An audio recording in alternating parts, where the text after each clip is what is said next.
May the words of my mouth and the meditation of mine heart be acceptable in Yahweh's sight. He is our strength and our redeemer, and it is in his name, which is his authority, that we pray, praise, proclaim, protect today's message. Aman.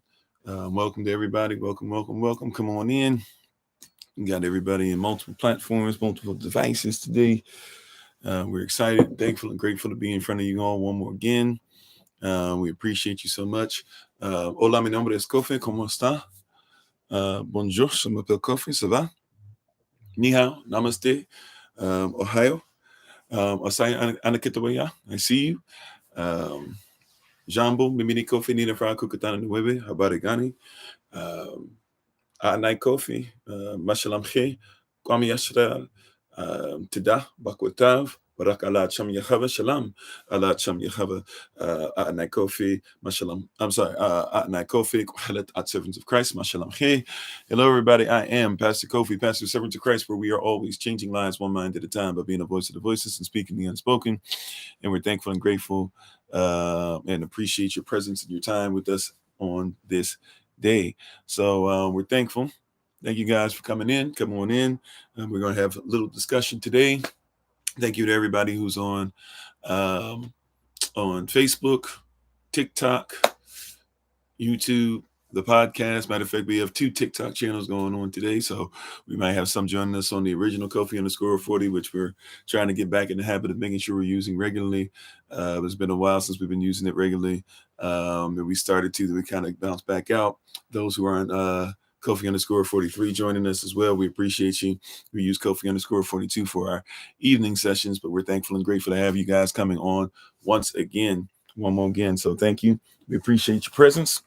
Thanks for spending some time with us again. And we're excited to get into today. Before we get started, as a reminder, those who are part of the Holy Day meeting for the Feast of Tabernacles, which is going to be September 29th through October 6th. We have a meeting today at 6:30 p.m. Eastern New York time. We also have an SOC meeting, not just for regions of the country or countries, but we actually have everybody who's SOC. We're going to meet up with everybody today later on. So we hope to see all of you guys join us. If you're on Kofi_40 on TikTok, you're going to disappear just for a second. I promise I'll be right back. Just want to make sure that the battery and everything is straight with them. Okay, cool. So today we're going to continue our series and and if you are going to be joining us for the Zoom meeting on tomorrow at that's at 11 a.m. Eastern New York time. In case we're trying to send out the links to everybody to make sure everybody has the link. However, if just in case you don't get the link or you don't get it in time or whatever the case might be, or you don't find in your email, your text, your DM, etc., you can obviously let us know. But also, if you received a link from us in the past couple months prior, then it's going to be the same SOC community meeting link that we've been sending out to everybody. So you should be able to use that just to remind everybody. All righty. Now that we got everybody on, once again, if you listen to the podcast, we appreciate you. If you're on Facebook, we appreciate you. If you're on YouTube, if you're on Kofi_40 on TikTok, if you're on Kofi_43 on TikTok, we appreciate everybody who's on. So if you see me doing a lot of this, it's because we got a lot of y'all on. I will do my best to try and catch as many comments as I can. And before we continue this series today, removing the leaven from your home, dealing with anything that's causing us to miss the mark, let us say hello to everybody real quick. So hello, how you doing, Gregory? Thanks for being on. How you doing? Mimi, Steven, Minister Shantae? How you guys doing? Hello to everybody on the podcast, everybody on Kofi_42. Kofi_40. Hello, everybody. How you doing, Sister Ray, Sister Deja, Sister Mavis, user 615-299, etc. Grand Rising to you, Valley McIntosh, Tahiti Sweetie, Sister Monica, She Travels. Is Merle is me or Merle is me? I'm not sure which one. Merle is me. Big Brother Thomas, Brother Yastalia, Yishai, or Yeshia. How you doing, Coco? How you doing, Ladybug? How you doing, Aliens? Praying for you and family. How you doing, Sister Nadine? Spike Me Too, Romac, Brother Eugene from the D. What's up? It's Pierce, Brother Ali, Detailing Collins, Ever Clear. I actually started watching, who was that? Miss Pierce. I think you suggested maybe something for a watch party. Started watching it, but doesn't follow like the real story at all. But there's some interesting things in it. So we'll see what we do with that. But I did start watching it just to let you know. I'm not even halfway through though. So I can't give a full description of it. But thanks for suggesting it. How you doing, Money Green? DJ DC Bad Boy, thanks for being part of the community. So what can I tell you the SOC means? It stands for Servants of Christ. We are not Christian though. We are followers of the way, but it does stand for Servants of Christ, something that we use since people are familiar with that terminology of Christ. How you doing, Victor? Thanks for being on. Zashara or Zashira. Not sure which one you go by, but thank you for being part of the community. Appreciate you. Thanks for coming on with us. David the Quiet Storm. Pete, I think I saw Pete or PD or something come on before it just flipped up on me. Rhonda Preston, Mrs. Reed, Marcus Sheriff. That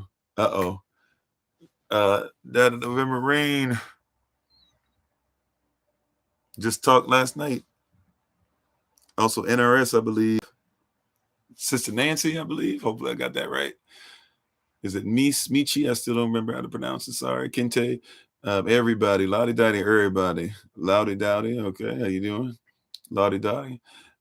Everybody who's on, Sister Nadine, everybody, Daniel, we appreciate you. We appreciate you. Thank you so much. Lester Stevens, how you doing? Feel like long time no talk to. All righty. So today, thank you everybody once again. Podcast, Facebook, YouTube, TikTok. We appreciate everybody for being on today, and we thank you so much. You are who you are not. Okay, I am who I am not. All right, how you doing? All righty, and thanks for being part of the community, Daniel Ortiz. All right, Daniel Ortiz or Daniel Ortiz. Appreciate you. So let's get into today what we're going to talk about. Today we're going to talk about, and I need you to be open-minded. Moderators are standing by. We're asking, even if you guys disagree, agree with what we're saying, whatever, we just ask that you have an open mind. Is that all right? We ask that you at least allow the foundation to be laid before you assume, especially because of the way that I am, or because of the backdrop that I'm using for today, or whatever, how my hair looks, what I look like, what my chemise or what my dashiki looks like, etc. Like, we just ask that you listen in for a little bit. How you doing, Sister Irina? All we're asking is that you listen in just for a little bit, all right? You might think like this is an anti-you thing. It's not, right? Some people automatically make that assumption because we speak truth, and sometimes when you speak truth, it is uncomfortable, but this is for all of us to get better, all right? How you doing, Brother Alton? How you doing, Sister Beverly? How you doing, Sister Wendy? All righty. So today, we're continuing to talk about the series of removing leaven from our home. Now, in our culture, before Passover, which is April 5th, we have a 40-day period that started February 23rd, where we continuously remove leaven from our home so that we have none in our house. The house also means family as well. In the context of leaven, in this situation, leaven represents sin. Sin just means anything that's causing you to miss the mark. How you doing, Sister Barbara? How you doing, Hearts Fire Magic? Thanks for being part of the community. How you doing, Sister Tracy? So sin is just basically anything that causes you to miss the mark. And so today we have a whole series, by the way. So if you want to look at things, this is not bashing anybody, but we tell the truth.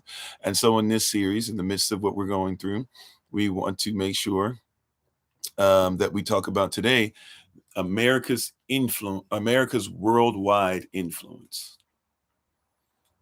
We're going to talk about today America's worldwide influence.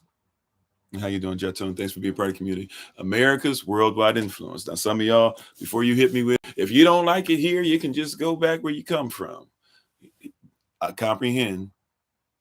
America's worldwide influence is worldwide. That includes on you, domestic or foreign.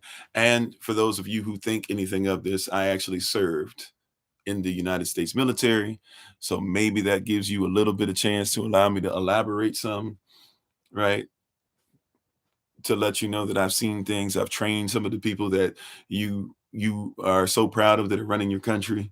Okay. So I just want you to know that this is not something that's random. This is not something that I'm not thinking about. This is something that I'm not worried about. This is not something that's trying to be disrespectful. This is me trying to give you something from a cultural perspective that maybe you are not aware of. And today, a lot of historical perspective as well. All righty, how you doing, Tinkin Me? And thank you for the love, appreciate it.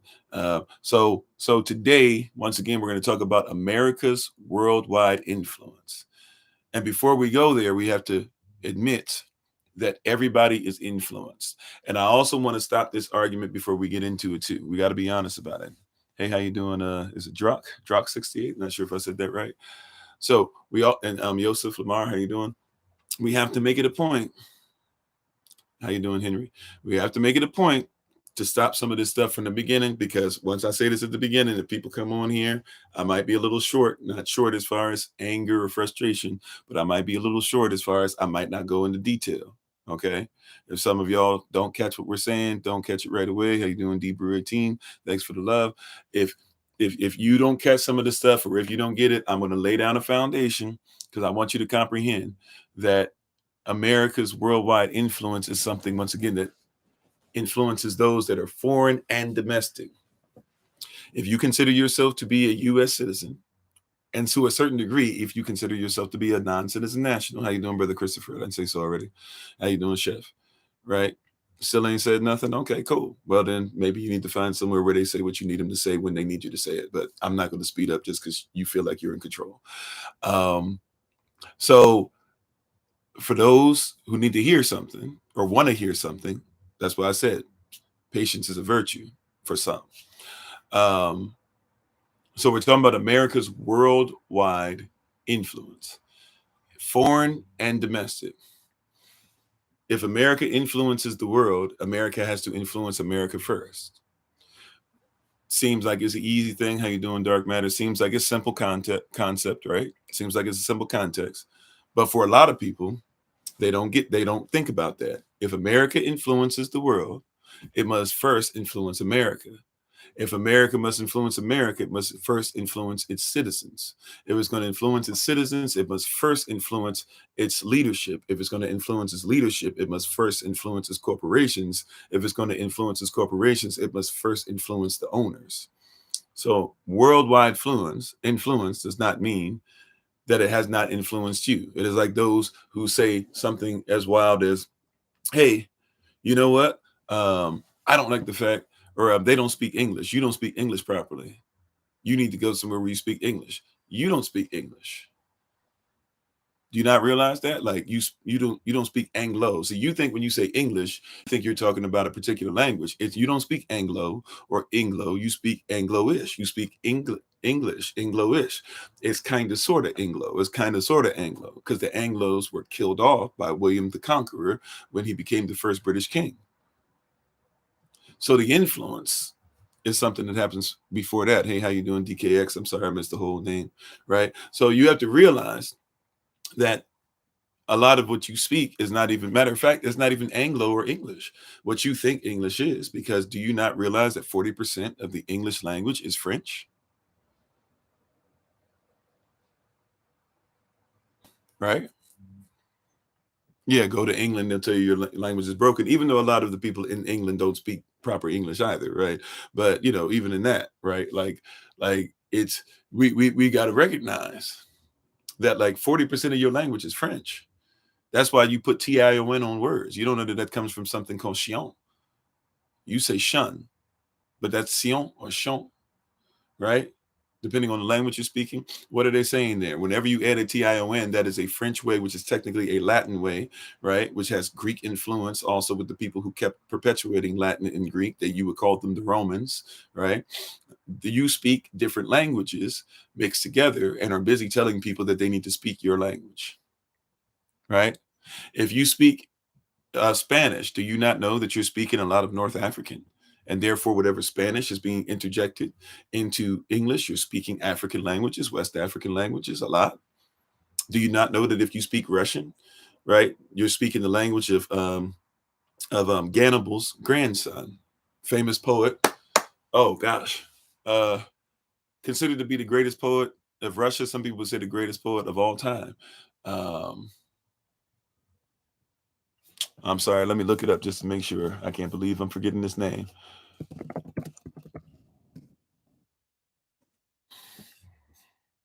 Alexander Pushkin. There we go. Alexander Pushkin, right?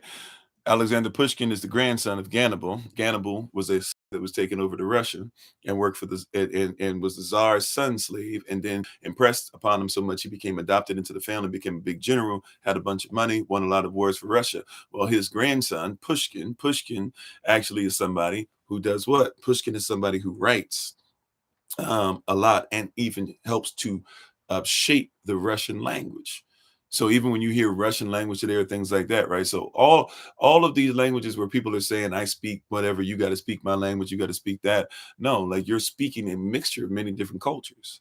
They go way back to the times of Rome, Greece, and even the what you call romantic languages. You don't realize that romantic, if it's romantic, it just means it's Roman antics.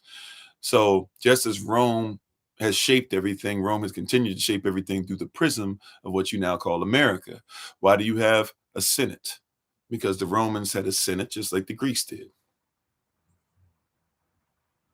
right? But you mismanage the words because you don't know what they mean. Why do you have a constitution? Because Rome had a constitution. Why do you have somebody who's supposed to be the head of state, but is really not supposed to be any more powerful than the Senate? Because that's what Rome had. Matter of fact, if you want to get even deeper into it, why do you have a lot of laws that you have? Because you have biblical influence. Whether you believe in the Bible or not, it is influenced by it. Whether you believe, you said, oh, it's false. Okay.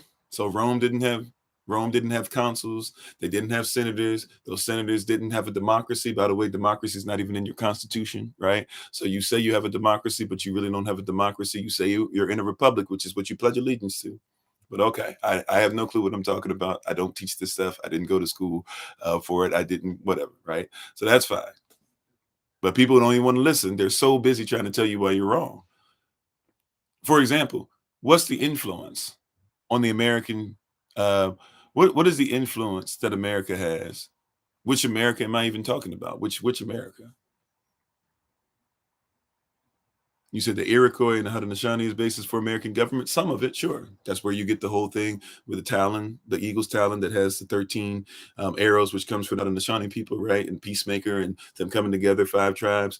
One guy, I actually talked about this last night. One person, it's interesting that you would talk about the Haudenosaunee, who people call it Iroquois, and how Peacemaker finally got them to come together. The one guy wanted to be over everything, and he was going to be detrimental, and he was going to be part of the group. He actually realizes his wrong ways. They come together. They finally, the first 5 tribes, it was more than 5 after a while, but the first 5 tribes come together. He says, hey, give me an arrow. He breaks it. He says, by ourselves, we're not powerful enough. Then he says, give me 5 or 1 arrow from each tribe. He tries to break it. He can't. He says, with all of us together, he says we can do more, right? So yeah, that's part of it. And Benjamin Franklin and other people studied them, but let's not act like that's the beginning of everything. But I will admit to you that once again, there's influence. That's why if you stay with me, I said 2 Americas, right? What is the original American called? An original American is somebody who's a copper colored person indigenous to the Americas. That's not even by us. By the way, I am I'm not Haudenosaunee, but I am Anakitoya. Some would say Tisalagi, definitely have some Taino blood. Some would call what I was talking about earlier, Tisalagi and Anakitoya, they would call it Cherokee, right? So I'm aware of those things, definitely, right? How you doing, Sister Latoya? So we have this stuff that's going on, right? We have this stuff that's going on, but we're not recognizing the things that are happening. And it's bigger than just black or this and that or whatever. Because see, y'all don't want to hear this word. I would say it's a spirit, but some of y'all don't like that word. But you like pneumatical thought or psychology. You don't know that pneuma means spirit. It's actually Stoic thought that marries the spirit, the body, and the soul together, or psyche, or what you call psyche. So psychology is the study of the soul. You guys, people use these words, but we don't want to say what they really mean. Just like universal law, universe literally means universe. Uni is a, verse is a sentence. Therefore, a universe is a single spoken sentence. That's why anything that comes out of universal law becomes natural law, which is why you can't patent anything that's made by the creator. That's law, which therefore becomes substantive law, which is where you get your public law and your private law and your common law and your remedial law and your procedural law and your law of equity and your admiralty law and all these other laws. Everything is law. How you doing, Sister Shima? How you doing, Sister Mary? Right. So, and I'm sorry, Sister Raina, who was that I was mentioning? You were asking, wasn't he a black man? I'm sorry. Right. So uni, una, uno, etc. Right? That's talking about one, right? So we know what that is. So if we're going to talk about these things, if we're going to talk about these things, right? If we're going to actually mention these correctly, once again, we're talking about today America's worldwide influence. So even when I'm talking about America, which that's why I said, let me go ahead and set up. You said, what about a university? A university, simply in its original meaning, look at the word uni, a verse, and then it is just basically saying something that comes out of spoken sentence. So you should be learning about the universe or one spoken sentence that we all live in. You should be able to learn some things about it within this establishment that you call a university. Now, people keep trying to change the names of things, which is what, once again, why we got to talk about the influence. See, you've been influenced by something that might not even be universal. How you doing, Brother Jermaine? This is why even when it comes to our canon, for those of you who believe in the Bible, have you ever read it in Hebrew? Not just modern Hebrew, because that's changed. Have you read it in Paleo Hebrew? Do you know what it actually means? Do you know that Allah comes from the brother of those who say Elohim, or what you say Elohim? Do you know that y'all carry some of the same stories? Or are you so quick to just say everybody's got to be evil if they don't match your criteria? There are people that disagree with my stance and I disagree with theirs, but are we not human beings first? That's what everybody tells me. And not all of them are one because they don't all stand for the same thing. But what I'm saying is that do you recognize where the rifts even came from? Right? Like we're having a conversation out of rifts. Yeah, reading something in its original language. By the way, what is interpretation? This is what I'm talking about influence. You've been influenced without being able to interpret the words spoken by the influencer. How you doing, Yaron Marquise? Appreciate you. And how you doing? Uh, I don't know how to say it. Is it Back G? I just see MACG. Sorry, I apologize. Thanks for being part of the community. Appreciate you. All right, how you doing, Jay Upstate? Glad you're on. So these are things that we have to talk about. How are we going to talk about the influence and you don't even know the language of the influencer? How are you going to talk about the syndrome when you don't know the person who's has you in Stockholm syndrome? No matter what your color is. If you pay taxes, you know you're in debt, right? If you're in debt, you know you're a slave by definition, right? How you doing, Pearl? How you doing, Sister Betty? So if you pay taxes and you're in debt, and if you're in debt, you're a slave. Have you been influenced as a free person or have you been influenced as a slave?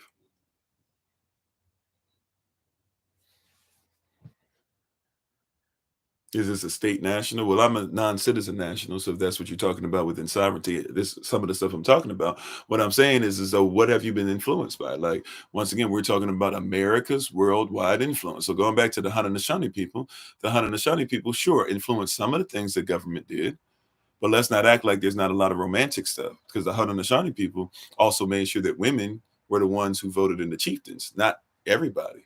And in the United States of America, see, we got to be careful. In the United States of America, is that how they do things? When you tell me, oh, you don't know what you're talking about because natives are the one, they got everything from natives, they got everything from the Haudenosaunee. The Haudenosaunee people, right? The Iroquois, they made sure it was the sisters. They voted in male chieftains, but the male chieftains had to be voted in by the sisters. And if the sisters didn't think that you were doing what you're supposed to, they could kick you out. Look up in Africa something called the Golden Throne, the Golden Seat, the Golden Throne. It was sisters, elder sisters, who would make sure that they were the ones to choose who would become king or at least approve them, if nothing else. So you can't tell me that that same thought process is what's getting votes now. Matter of fact, when the United States of America started, not only could not black people vote, not only could some white men not vote, but no women and black people weren't considered to be people back then. So no women could vote. Correct? Didn't they have to make an amendment about that? Didn't they have to amend their perfect constitution? All right, be safe, aliens. See, so before somebody tells me, oh no, this and that, and they're doing what, no, they're not doing what you were doing. But you've been influenced enough to where you're trying. Yeah. So if you want to say you had an influence on some of it, sure. That's like Andrew Jackson. who should have lost his arm because he got shot in it. They didn't know how to do anything except amputate. And he went to a native tribe and they helped him. They influenced the fact that Andrew Jackson was able to become president, but he killed him off afterwards.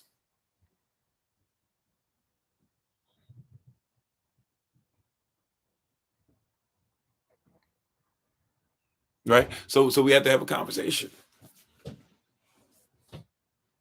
Oh, thank you for that. I appreciate it. So we have to have a conversation. We have to have a real conversation. You said, was there ever other black presidents in America or leaders? Yeah, of course. There were black presidents before George Washington. Abraham Lincoln was part black. He was considered to be Melungeon. That means he was considered to be white, colored Native American, and colored African, right? And then that's the terms that they used back then. And then you had and then who was the other one? I'm sorry. And then Eisenhower. And then of course you have Obama, which everybody tried to get you to think was the first. Just like when Meghan Merkel married into the royal family, and everybody's like, oh, Meghan Merkel. It's like, look at Queen Catherine. Queen Catherine was married to King George, the same King George that's fighting against George Washington. So what does the influence happen? Right? What so you see what I'm saying? So where does the influence? Where we've been so influenced that we thought that Barack Obama was going to create change because he was the first black president.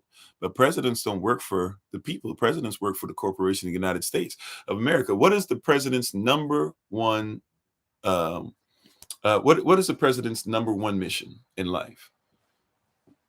Yeah, Queen Charlotte. Yeah. Amen, Melanie. What is the president's number one goal in life? How you doing, Minister Tamara? Oh, you couldn't find us? Okay, we're on Kofi_40 and Kofi_43. So I might have messed up the Apple Card. I don't know. How you doing, Gertrude? What is the president's number one responsibility? To set precedent. Yes, president set precedent. Amen, Brother Keith. And how you doing? Right? How you doing? I am Quake. Thanks for being part of the community today. So what is the president's number one thing? To serve his corporation, but there's a different word than to serve. To serve his corporate, instead of saying to serve his corporation, there's another word I'm looking for. It starts with a P, and it rhymes with serve somewhat. It even has the word serve in it. There we go. You said to protect the union. I'm gonna put those two words together, and thank you for the love. Appreciate it. It's to preserve the union, not to protect the Constitution, but to preserve the union. That is his number one responsibility. That's it.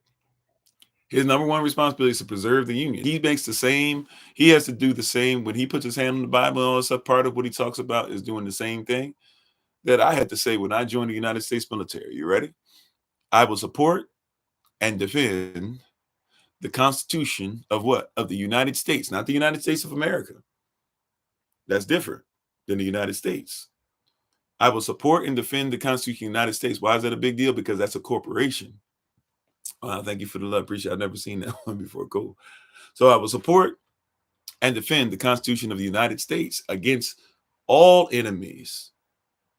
And if you're going to try to mess with what we want everybody to be under, then we'll come against you if you're foreign or if you're domestic.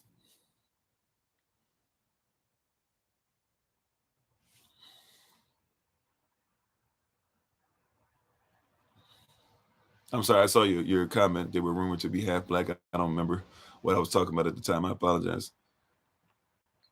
You said, thank you. Peace. Oh, if we can talk about maritime law later on. Okay. And how you doing, Sister Betty? Don't forget Thomas Jefferson and Andrew Jackson. Well, yeah, even look at it like this, right? Like, here's the influence. Here's the influence. You ready for this? When you spend money, are you spending stuff for freedom, or are you spending stuff steeped in slavery? Think about it now. When you spend money, are you spending stuff in freedom or slavery?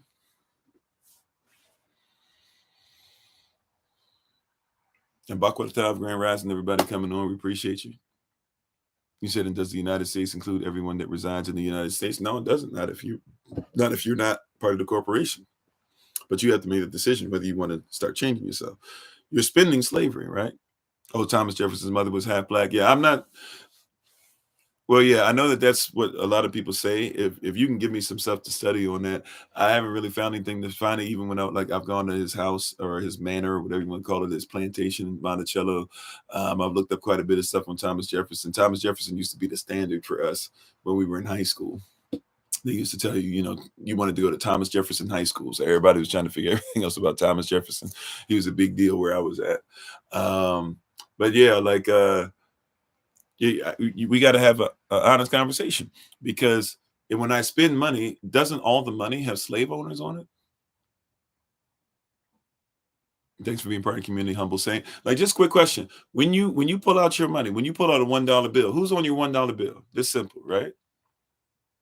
This is simple. This is simple. When you pull out a dollar bill, America's worldwide influence. Everybody says America's supposed to be the standard. Everybody says we need to have a strong America, as if you don't, right? Okay. Who's on the $1 bill? This is easy. George Washington, right? Was he a slave owner? Mount Vernon, go to his house if you'd like to be able to see. They still keep these people's plantations on point because they worship these people. That's why you say, God bless America. They are your gods. George Washington was a slave owner. Okay. Next one. Who's on your $2 bill? Who's on the $2 bill? How you doing, Minister Moses? I see you. Who's on your $2 bill?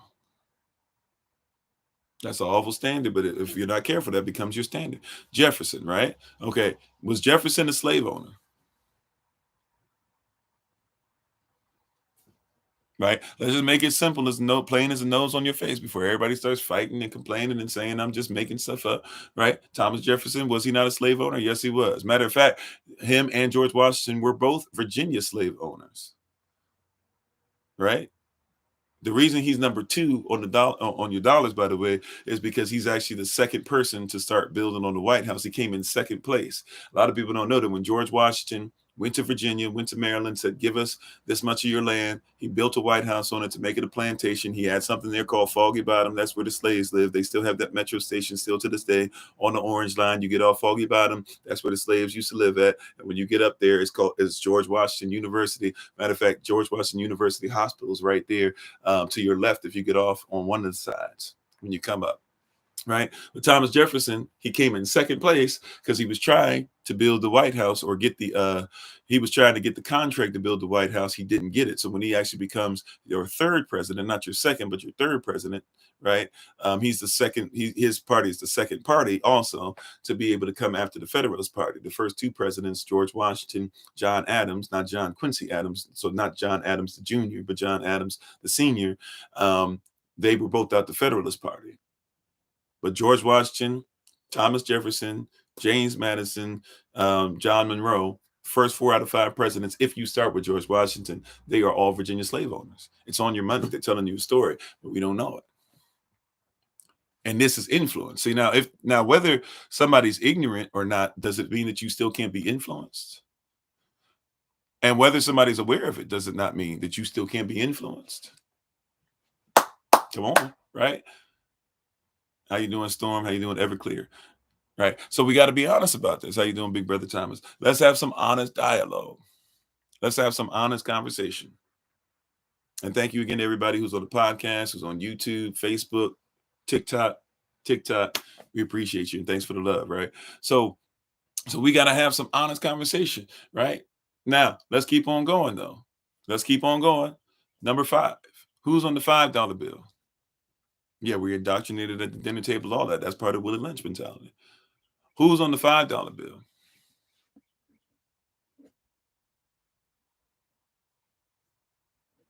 You said, what about Hanson the Moore? Okay. Are you spending Moores or are you spending Jeffersons nowadays? How many people walking around with $2 bills with more with the Moore on them?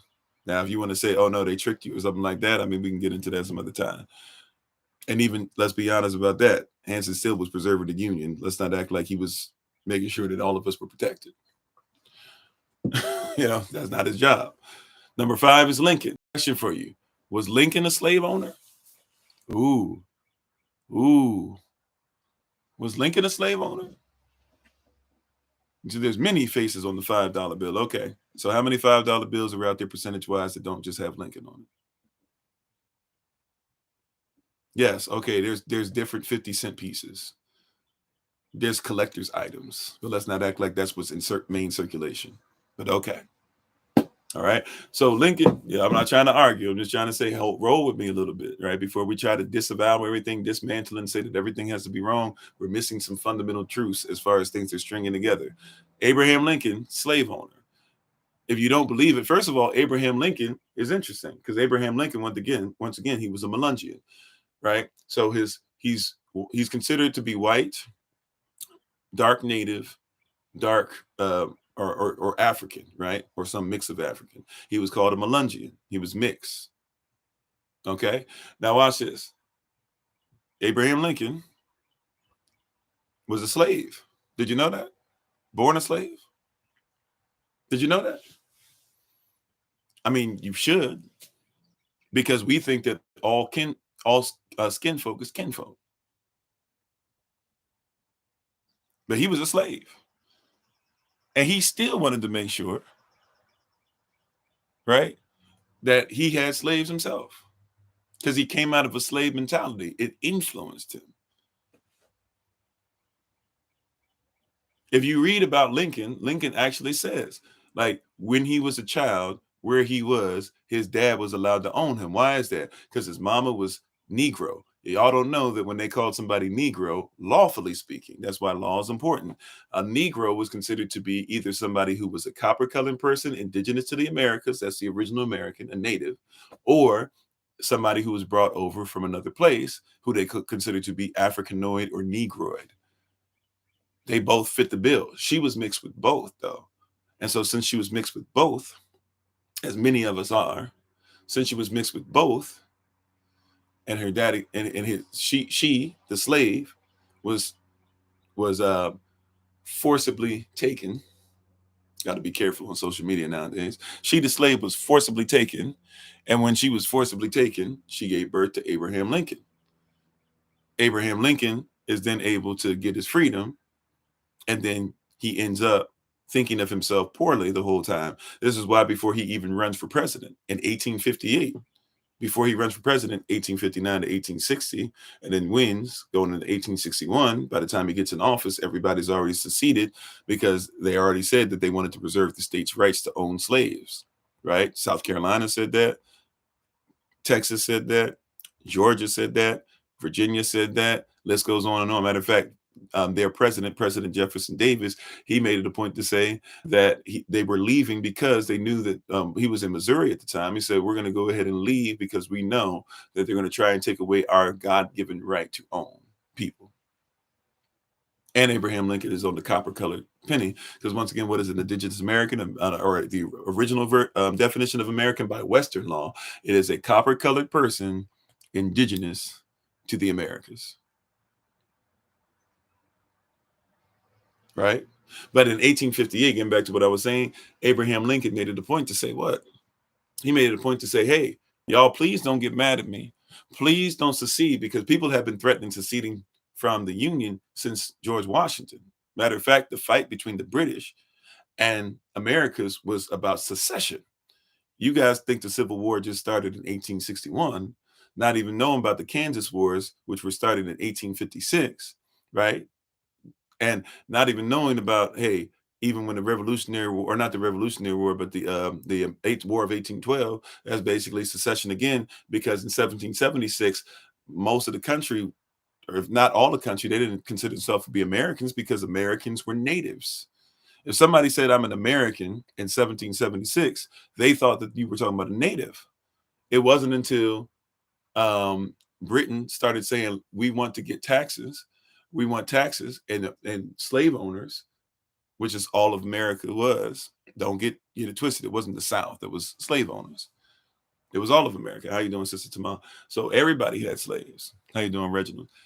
Everybody had slaves, right? Everybody had slaves. Stop doing this weird thing where it's like, oh no, just those few states were the problem. Everybody had slaves, okay? Right? John Adams came from Massachusetts. Everybody had slaves. That was the business. Don't think about just cotton picking slaves. Everybody had slaves. They could get their hands on them. It's a spirit. It's not as easy as Republican versus Democrat.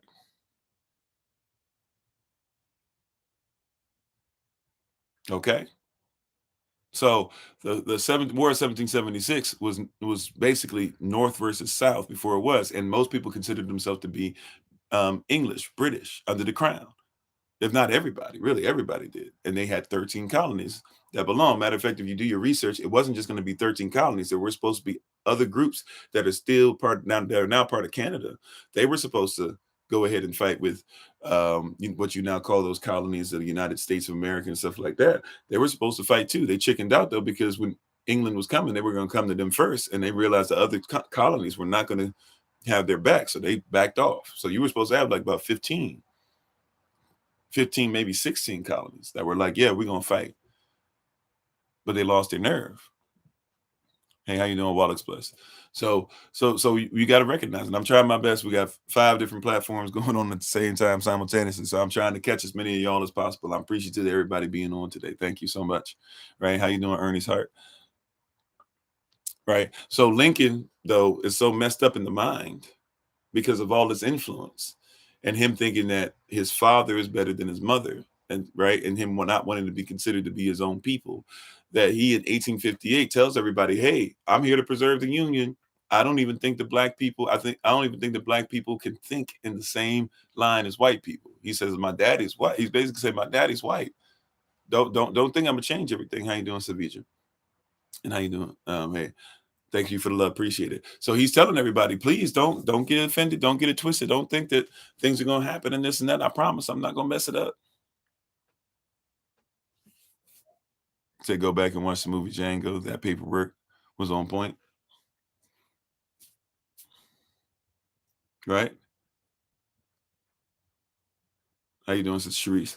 So we got to get this in our mind, right? So Lincoln, he's a slave owner. Matter of fact, for those that don't like what I just said, here's the easiest way to explain it to you, so that even if you want to dismiss everything else, you can't dismiss this. What was Abraham Lincoln's wife's name? Just to make sure y'all can look this up. Amen, Courtney. Yep, thank you for that. Right. What was Abraham Lincoln's wife's name? No, Martha is George Washington's wife, who, by the way, she was black too. She didn't look black. She was known as a brunette or brunette en français, or a brunette in the French language. It literally means that she's brownish. So she was somebody who passed for white.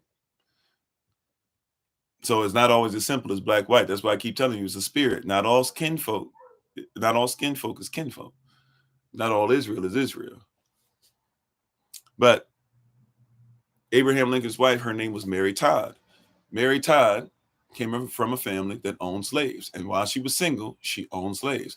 Abraham Lincoln marries Mary Todd. So guess what Abraham Lincoln inherited? Slaves.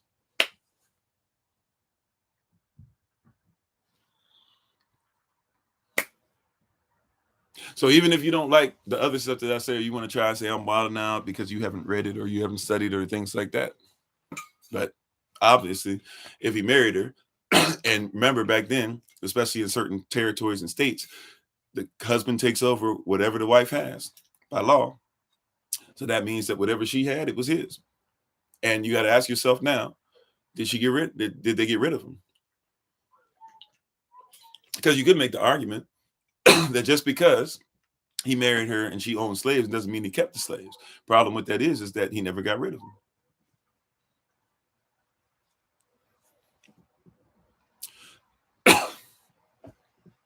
It is what it is. Now, here's another thing. You know that every president, at least the first 18 of them, we could technically say even today, but we don't want to go that route because some of y'all be really angry with that. But you know that every president, hear what I'm about to say.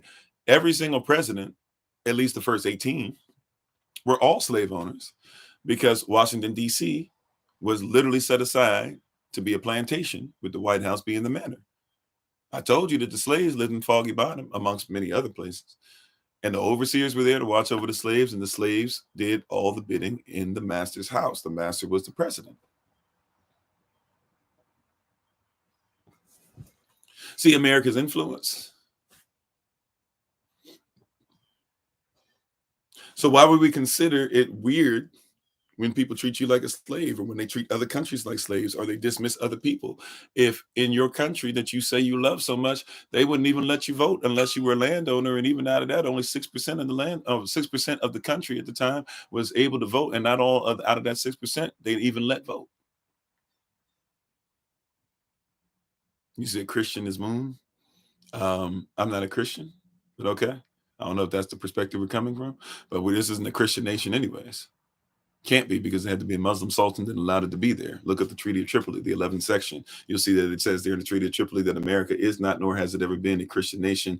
Matter of fact, it says that they have much high regard for the Muslim faith. That's before it finishes the first sentence. So, feel free to look for that. I don't know what that is, but I'm not a Christian. But okay. I don't know if that's what you meant, but right. So Lincoln, slave owner. Right? Lincoln, slave owner. Who's next? Who's on the $10 bill? Somebody help me out. Who's on the 10? Who's on the $10 bill? You got to see your influence. Even when you're spending your money, you're seeing these people over and over again and thinking that you're separate from it. We feel like you have to live off this stuff. And whenever anybody offers you any other type of currency, you say, oh, it's not real. Hamilton. Okay, question for you. Was Hamilton a slave owner? That one's a little tricky.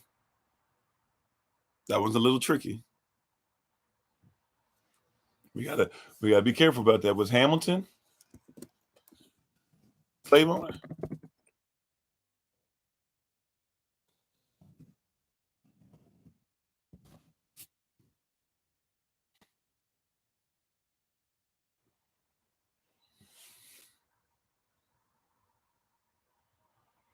Yes, he was. Matter of fact, there's a paper written, and or there's some research or something like that at the Schuler mansion, and it has letters that Hamilton wrote by his own hand, talking about how he personally, not that somebody did it for him, that he personally bought and sold slaves and owned them.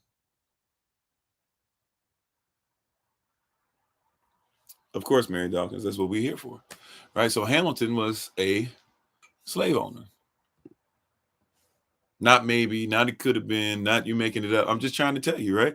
Now, we can go deeper into that, but I want to get into some other things. So let's speed up a little bit. Who's on your $20 bill? I know this one because every native, right, especially those that are really into your native heritage, and especially if you're from particular places, you don't even like this person enough to where, even though if you have to spend slave owners on money, fine, but you don't even like to carry this on you. Who's on the 20? Who's on the 20? Yep. Yep, it rolls downhill. I get you. Yep. Jackson, who I had mentioned earlier, killed off natives, even though natives made sure that they healed his arm so it didn't have to be amputated.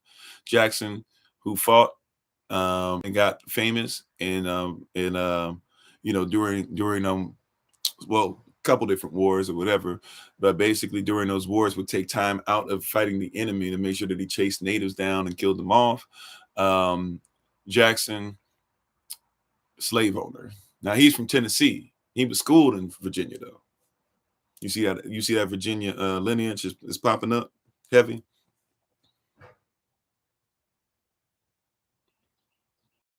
Lineage, don't let it fool you. Virginia's gonna be the capital Confederacy. Y'all thought that the Civil War, the slave thing, just started in 1860. That's what everything was based off of. It was, and all the Civil War was, all the fight against England was capitalism, which still has slaves in it. It just deals with everybody in capital. That's why you say Bill Gates is worth this, and Oprah Winfrey is worth this, and Tyler Perry is worth this, and you are worth this, and your equity means that you have to be worth it. No. Like, that's their concept of stuff. Do I believe in the Holy Spirit? Of course. Now, I don't know if that's the same version of the Holy Spirit you believe in, but yes, I do. Right. So Virginia is heavy. Matter of fact, that Commonwealth thing, that's dealing with governance. That's dealing with the type of governance. That's speaking about kingdom. Right. Who's next? Who's on the $50 bill? And thank you for the love. Appreciate it. Who's on the 50? Who on that 50? Grant. Was Grant a slave owner? He's the one who won, which he didn't, but he's the one who won the war and defeated General Lee.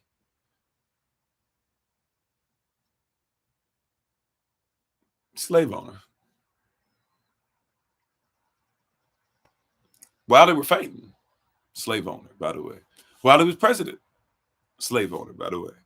I thought slavery ended. Grant is the 18th president. That means that Lincoln dies, and then that because he's 16, and that means after him, right? Because Taylor's 15, Lincoln 16, Johnson is 17, the one that opened up the door for all those Confederates that were supposed to be considered traitors to be able to get all their spots right back. And then comes Grant. He's still a slave owner. On William Jones. Mm-hmm. So what we talking about?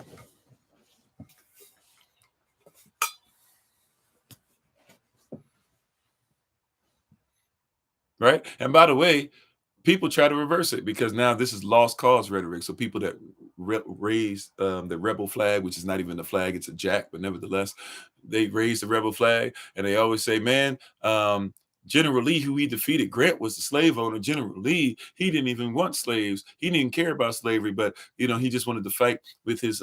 He considered himself to be a Virginian, not an American. That's nonsense. That's foolishness. Number one, because we know what Virginia wrote when they said that they thought that slavery was beneficial both to the slave and to the master, and they thought it was their God-given right to have slaves. That's what they wrote out.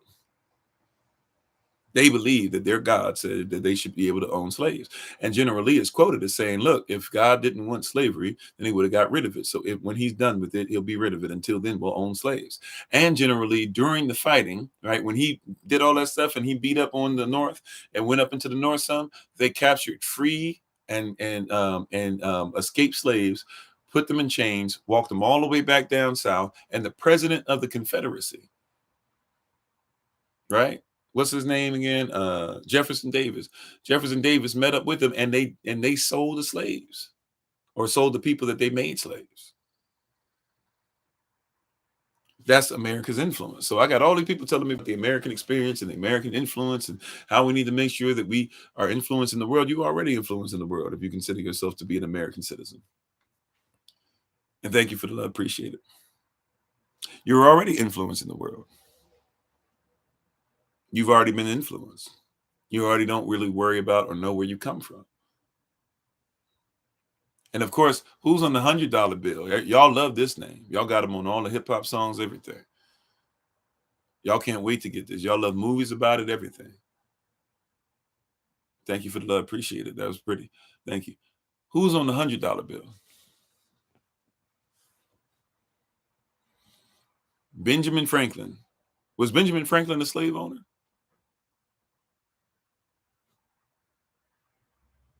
It's all about the Benjamins.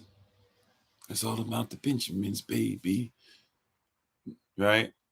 Y'all remember that? Now, what y'all want to do? Want to be ballers, shot callers, brawlers? Benjamin Franklin most definitely. But not only that, Benjamin Franklin is known as a libertine. Do you know what a libertine is? This is the influence.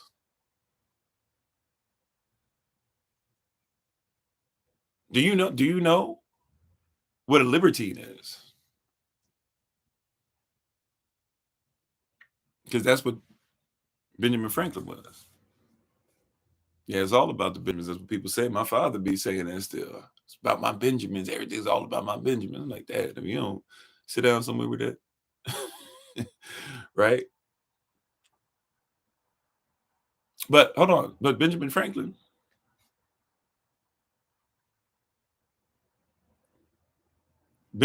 was a libertine. What is a libertine? Well, he did. George Washington took slaves' teeth out of their mouth too before they finally get able to get that ivory pattern down a little better. A libertine is somebody who indulges in sexual activity and says that they can't help themselves. That's just how they're created. So he would have sex with a bunch of women, free, slaves, whatever, all the time. That's what women were there for, as far as Benjamin Franklin was concerned. That and procreation, but that just basically means you still need to have sex with them. Now, who else is who else is a libertine? Look up the author of one of your favorite songs, which was actually something that black folk sung in the fields, but this person took it and made money off of it. Matter of fact, if you play piano, interestingly enough, it's interesting how stuff plays on itself. You could play it on all black keys, right? Your D flat, E flat, G flat, A flat, B flat. The writer of Amazing Grace was also a libertine. Song y'all love so much. Amazing grace, how sweet the sound that saved a wretch like me. You know, they got to shake the lip. Me, right? But that's written by the dude who said that I sinned with a high hand. He said I was pious when I was raping him. Go look it up. He's a libertine too. Can you see the influence? Yeah, you know the lip. I can't do the lip. I used to wish. I wish I used to try to do the lip when I was younger. Try to do the boys to men thing. I could never get there. Especially which one is it? I forget the name of the one to be doing the head shake and stuff. I used to try to do that. I was like, I don't even know how you sing like that. But he got it. Whatever he had to do to push that out, right? But the person who wrote Amazing Grace, look it up. He's a libertine, former slave owner. And if you go to places, if you go, there's a church, there's a few churches over in Europe got his face on there plastered. But one particular place where he was supposed to be, he was never the pastor, but he was a minister over there. And they make it a point to say, this is the face of the man that wrote this song that's changed so many lives. But he was sleeping with everybody.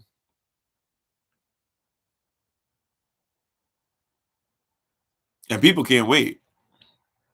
They request it. Can you play it? Everybody wants the funeral. And sometimes I tell people outright, like, look, if you want to hire me to help out a family or something like that, that's fine. But I can't do Amazing Grace. I sung it last time I sung it, I think it was like 3-4 years ago. I just can't. It makes me it disgusts me because I know who wrote it.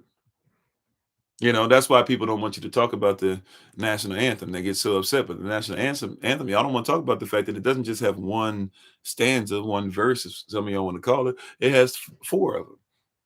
First of all, it wasn't even your national anthem. Let's get that straight. You didn't. That wasn't even your national anthem. That was a poem, and somebody put some music to it later. And it's a very violent poem. You even just listen to the first part, right? Right? Oh, say, can you see by the dawn's early light? Well, so proudly we hailed the twilight's last gleaming, right? And all that stuff. And the rockets' red glare, the bombs bursting in air gave proof to the night. Like, it's a very violent. If you listen to other people's national anthems, even if they're very violent nations, and listen to yours, right? If you're an American, you must recognize that that thing is wild,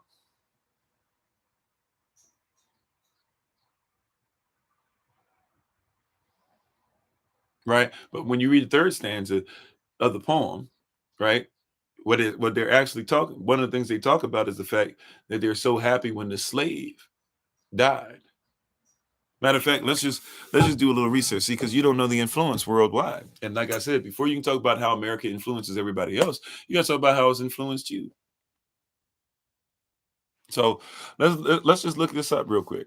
Let's just do some research. Let's look up third national anthem. Let's just look up what it says. because it was before it was your national anthem, it was just a poem called the Star Spangled Banner.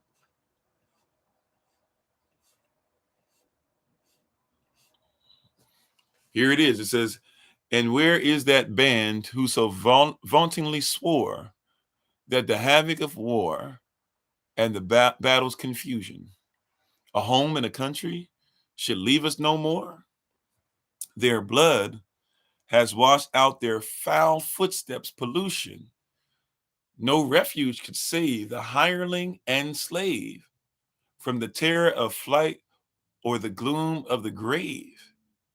And the Star-Spangled Banner and triumph doth wave o'er the land of the free and the home of the brave. Let me read that again. See, y'all, we don't want to be honest about the influence. People look at you a certain way, side eye, because they're like, what y'all doing over there?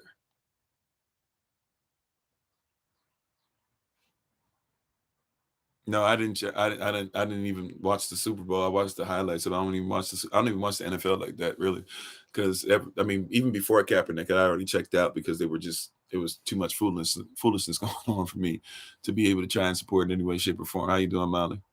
All right, let's say that again. Here's the third stanza. You said, is it possible that when he wrote The Amazing Grace, he had a change of heart? Just ask him. I mean, I don't know. Look at his life. And you see if he stopped owning slaves, and you see if he actually was apologetic for it, and you see if he did it after he wrote it or when he wrote it.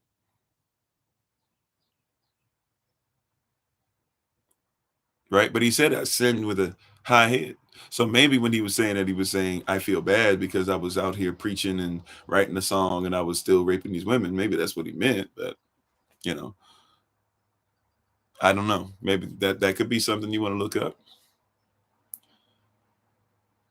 But watch this. So here you go. It says once again, and where is that band who so vauntingly swore that the havoc of war and the battle's confusion, a home and a country, should leave us no more? Where are these people who try to come and fight us and fight against us? By the way, you must recognize it says the hireling and slave.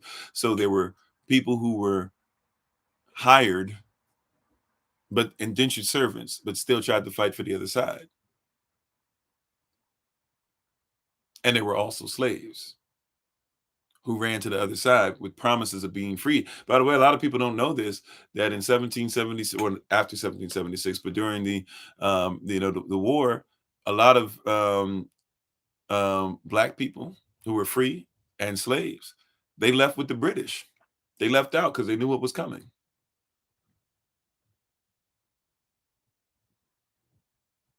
So, but anyways, next part, their blood has washed out their foul footsteps pollution.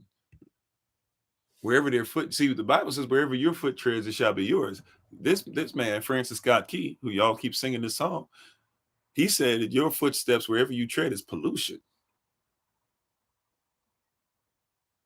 Well, I'm sorry, Power Puss and trigger warning. I don't know how much you want to stick around today because we're going to be going into some stuff today. Right? They want you to believe what should be blessed for you. Wherever your foot treads, it shall be yours. They said it's pollution. How you doing, Sister Melissa? They say it's polluting. It pollutes the environment when you step in it. This is what people sing. This is what people teach, or at least teach a part of it, because that's part of the influences we influence you with certain things, but we hide what we're doing behind the scenes. We're going to get into more of that in a second with America's worldwide influence, but that's what we're talking about today. And so when we remove the leaven from our homes, we got to have an honest conversation. Are we removing ourselves to the point to where we can see? Are we backing up a way where we can see the sin? Sin means anything that causes us to miss the mark. If George Washington is not your first president, can we remove ourselves from acting like he's the father of your nation? By the way, if he's the father of your nation, you're calling him God. So when you say God bless America, you're talking about that obelisk. When you're talking about that obelisk, you're talking about Columbia, the goddess, on top of on Congress. When you're talking about anybody coming out of their union, then you're talking about anybody who comes out that Congress building. Can we remove ourselves just for a second? And thank you for the love. Appreciate it. Right. Just for a second. How you doing, D Grandson 13?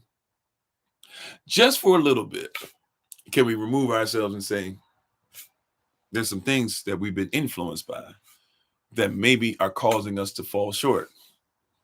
We keep waiting for America to give us something that they're not designed to give you. And I didn't say they don't deserve to give you anything. I said you're waiting for something that they are not designed to give you.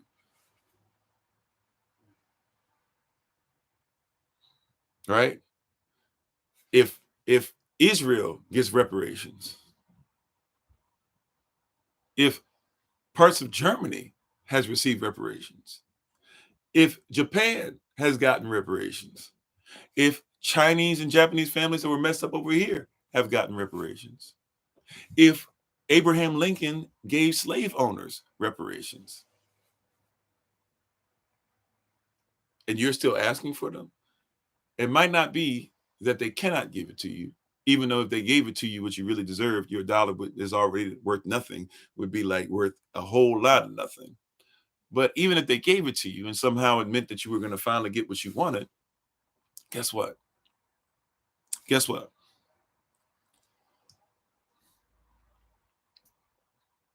Right? Even if they wanted to give it to you, they cannot.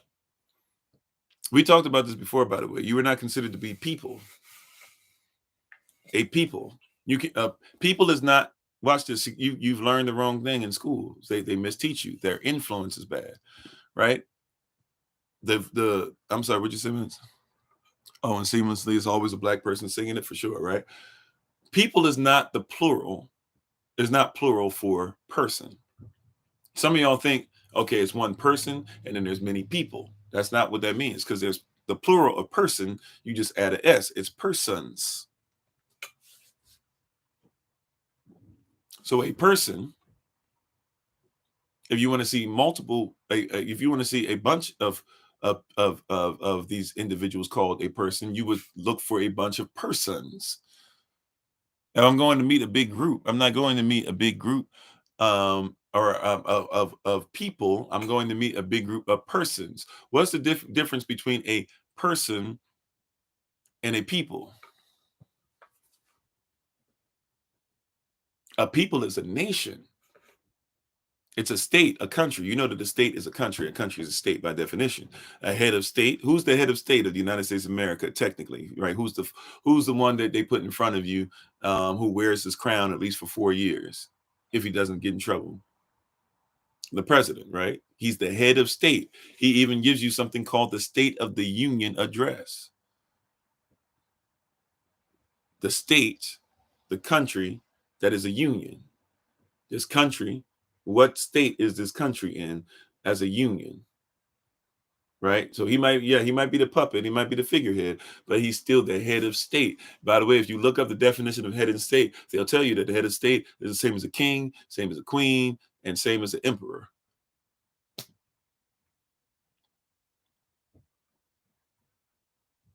Right. And they're not going to change the language in the reparations, nor are they going to change the language in your states. Right. So that's why you're supposed to be what? The Bible declares stuff like you supposed see, we don't think that the Bible is a law and that they're using biblical law. Even if you don't believe in the Bible, they're using law. You need to learn how to read a Bible, period, just so you can make sure you know how law works. Because the Bible is law and case study. And a lot of you guys don't even like to deal with the Bible because you don't like to deal with people that don't live by law, because a lot of people tell you that law doesn't matter. You said you were the enslaved Moors. If that's what you want to be, either way, Moors aren't a people. I know that's what all our Moorish brethren tell us, right? But if you want to be a people, just be a non-citizen national and then come together as a group of people. Anybody considered to be Moors? Like, there weren't people who necessarily called themselves, like a Moor was a group of people from many different regions with many different religiosities. So yeah, you could have a Moorish king, but it did not mean that king was the king of the Moors. He was just the king of Moors that happened to be in Spain. You could have a Moorish king, but he just happened to be the king that was over the Moors in Morocco. Matter of fact, it was a Moorish sultan, right? A Moorish king that allowed America to become America because he did business with them after nobody else would do business with them when they broke from the British. How you doing, Brother Anthony? Right. So all I'm saying is we gotta make sure that we have this stuff correct.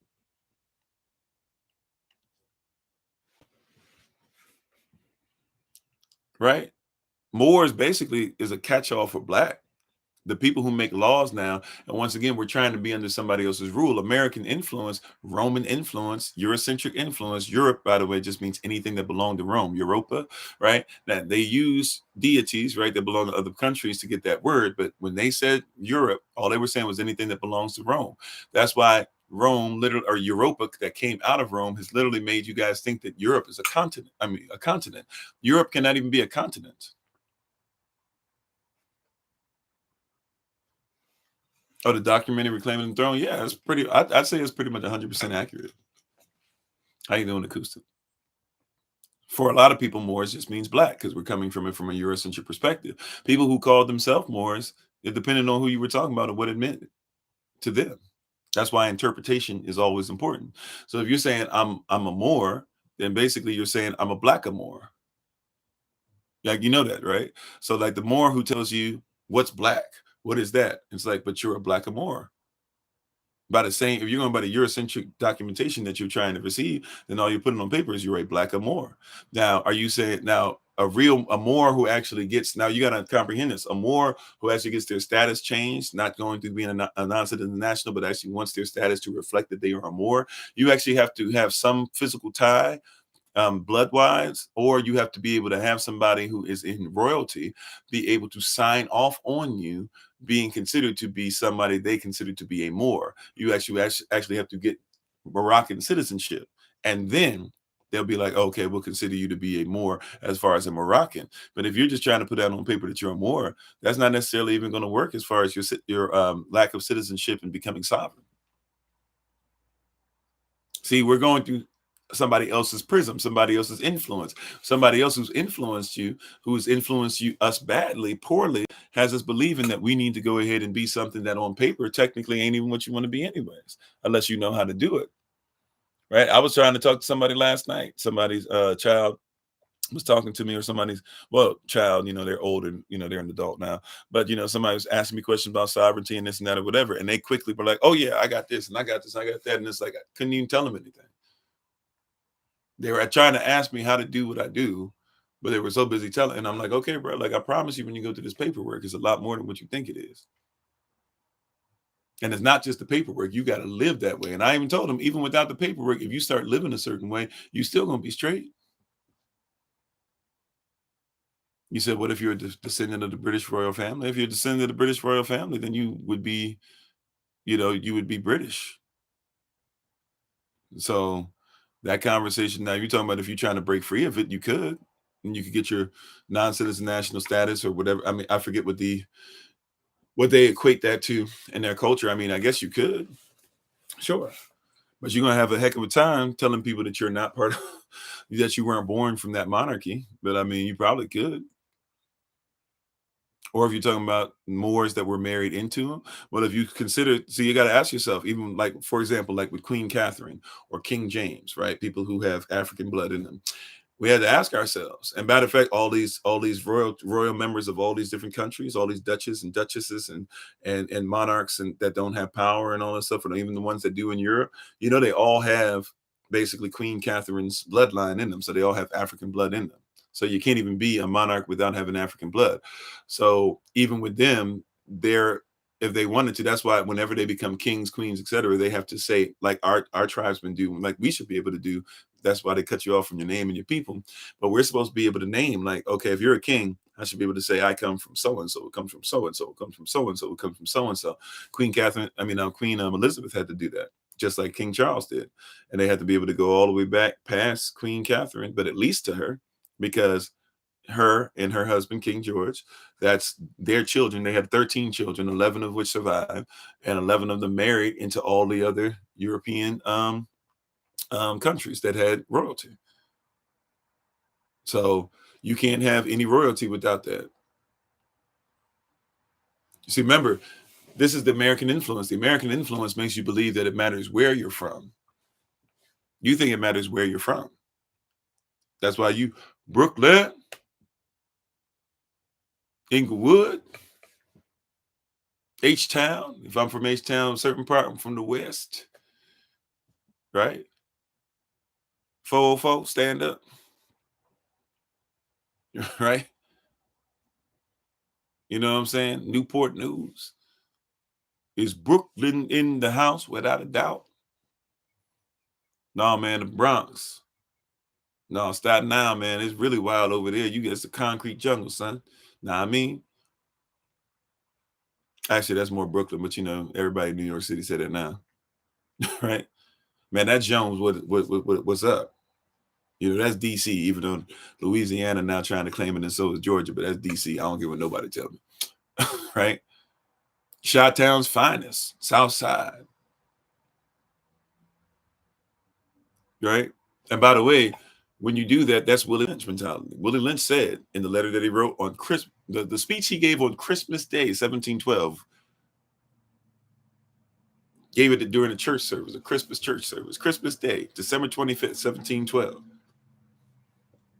He said that one of the things that we use to cause confusion, besides age and sex and color and all that, he said we use the size of the plantation, so slaves will get them to argue with each other about whose master's plantation is bigger. He also said we'll get them to argue about which plantation they from, what hood you rep.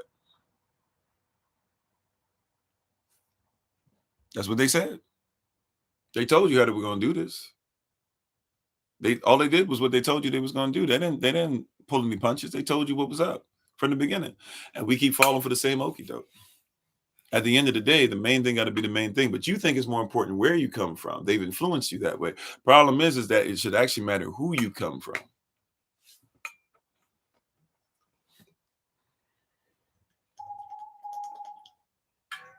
Right? You guys think it's more important where you come from, but it actually matters who you come from. When you sign your DS-11 form, if you know how to make sure that you fill it out to where it says who you come from instead of where you come from, then you become a non-citizen national like that. At least on paper. You got to start living it. But see, you think it's where you come from, that influence. This is how it's so easy to be able to say, the Russians are evil. But you still paying the Russians. You still do business with Russian countries. What you talking about?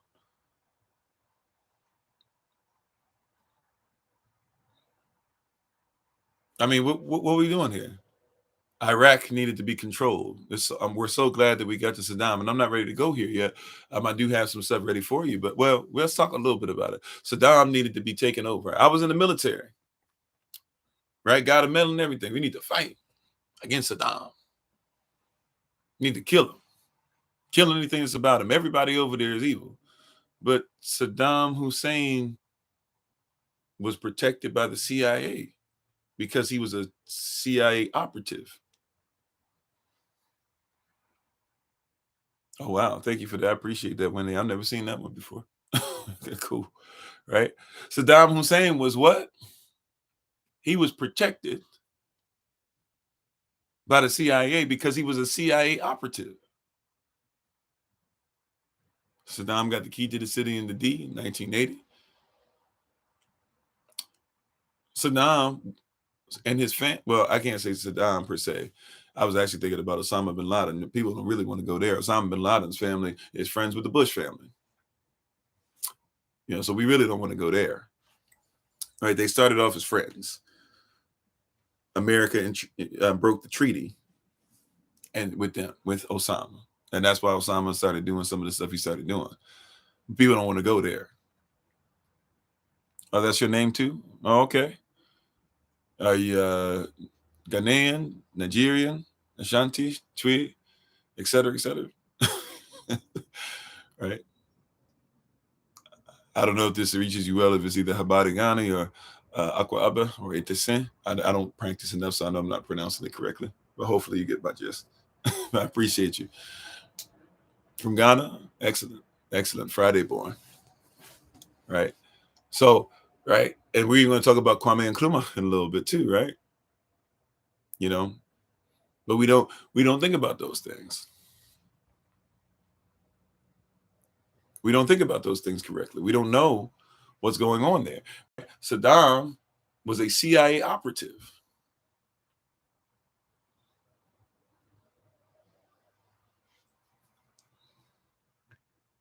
I'm sorry, you're fully aware you're Hebrew. How should you fill that in the form?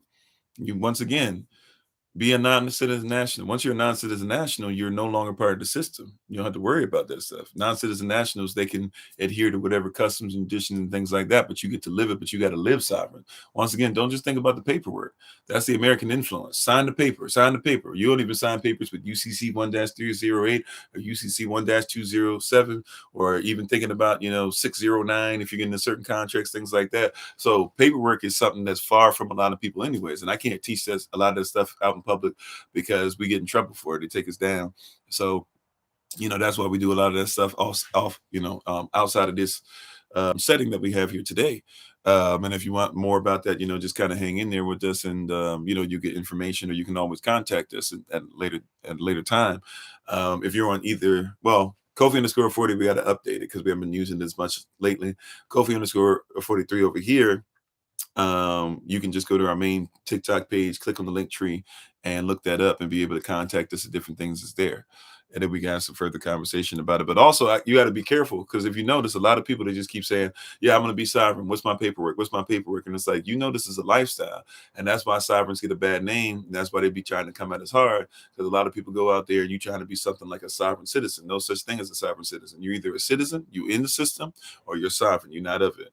Be ye in the world, be ye in the system, but not of it. That's how it works. So a lot of the stuff I can't put out there. And the United States of America, if I be honest with you, the United States Corporation as well, if we be honest about it, they're actually smart to not tell everybody about sovereignty. Um, uh, Teddy Roosevelt talked about this. It's actually smart, because Teddy Roosevelt said, if as racist as Teddy Roosevelt was, he made a point to say, look, everybody should be sovereign. He said, if we had it our way, everybody would be sovereign. He said, actually, it would work out easier if everybody was sovereign. He's like, the problem with that, though, is that, and he was kind of not being 100% truthful, but he was giving enough truth that we should actually recognize it. He said, if it was really up to us, everybody should be sovereign. He said, the problem with sovereignty for everybody is that everybody doesn't take care of their children. Everybody's not going to respect everybody's rights. Everybody's not going to make sure they don't kill each other. And some people aren't going to do anything for their families and stuff. So he was like, in all honesty, we should have some people that are private because they live that lifestyle, but we should also have some people that are public, and we should set up something to take care of the public and the private simultaneously. So you can't tell everybody everything as much as I like to. Everybody be thinking, because we go in a lot of depth on things, that I'm giving everything. Like, there's certain things I can't give. There's certain things that, even like the Bible, like Yeshua HaMashiach, or who you call Mashiach, right? Yeshua, Yahushua, Yahabashai, etc. I'm not going to argue over all those dialects and stuff today, but those who basically are speaking on those things, like he says that, like they said, why are you always speaking to people in parables? He said, well, it's not for them to know the mysteries of the kingdom. He said, not everybody's going to comprehend how this works. Not everybody's going to look at this. Not everybody wants to know law. Not everybody wants to keep things up. Not everybody wants to be community oriented. So he was like, so certain things, I'm going to speak the same words, but for you, since you're always with me, you're going to get all this, right? For those who aren't always with me, they're not going to get it, right? I'll say something. I can use the same tongue, and it sounds like tongues to some people, because I can use a tongue and I can speak a language in English. But I start saying UCC 1-308. I start saying UCC 1-207. I start saying UCC, right? I'm reading like Bible verses. Bible is law and case study. I'm just using a different canon right now. I say UCC 3-603, right? I say 609. I say USC 28. 28 USC 3002 15A. And people are like, some people know what I'm talking about, some people are lost. I can speak the same language that you speak. Thank you for the love, Brother Taryn. I can speak the same language that you speak all day, but it doesn't mean that you comprehend what I'm saying. It's not that I'm speaking a different thing all day. I'm speaking something that you should know. It's law, but you don't know how to do it. Now, if I were to say to you, instead of UCC 1-308 or UCC 1-207, if I said something to y'all along the lines of, what be a great correlation? Help me, Holy Spirit. If I were to say, instead of UCC 1-308, I were to say Ephesians chapter 6, verses 10 through 18, then you might go, oh, okay, I'm with you, depending on what your canon is. If I were to say if I were to say UCC 3-603, right? I might instead, if I didn't say that and I instead said,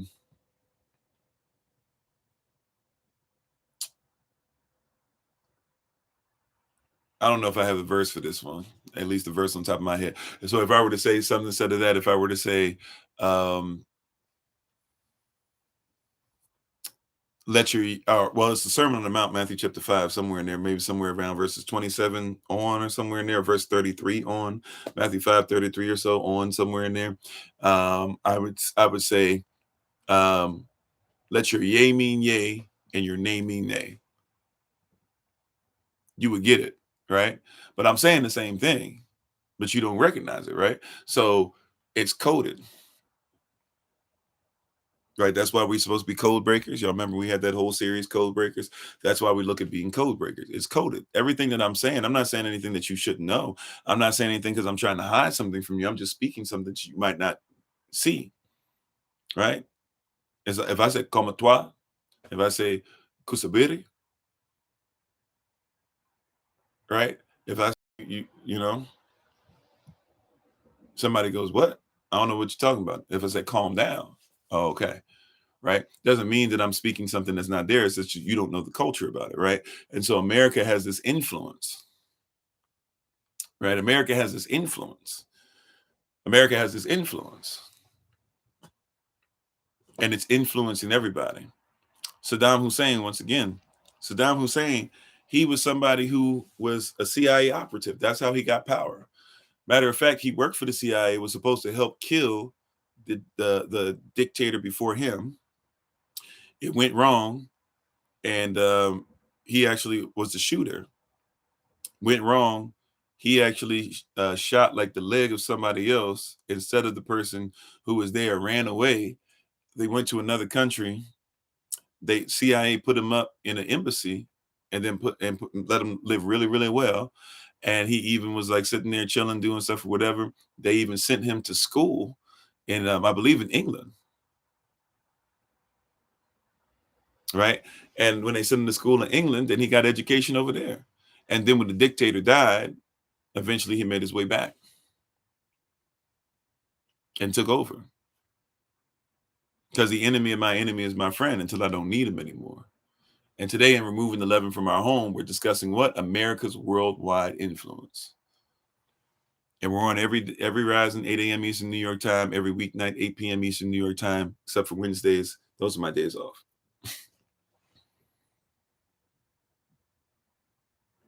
So we got to be in a position where we see what's going on. We're not even able to see this. We're not even able to think about this, to talk about this, because we don't have the righteous stance to do so.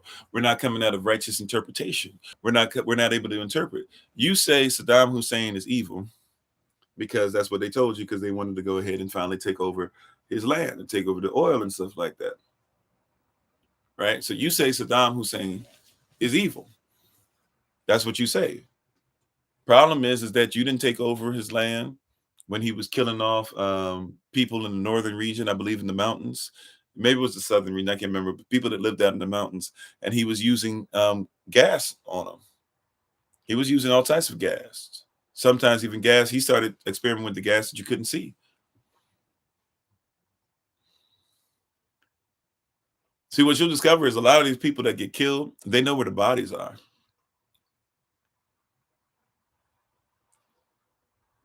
You say define evil, yeah, or whose standard of evil? See, because I don't mind them being evil in your mind. Like if Saddam Hussein is evil in your mind, then anybody attached to Saddam Hussein who helped him to become what he became, aren't they evil too? So that means that you can't say that Saddam is evil, but you can't say that America that made Saddam who he was and hired him and protected him and allowed him to get the throne and then let him keep killing people. You can't say that they're evil.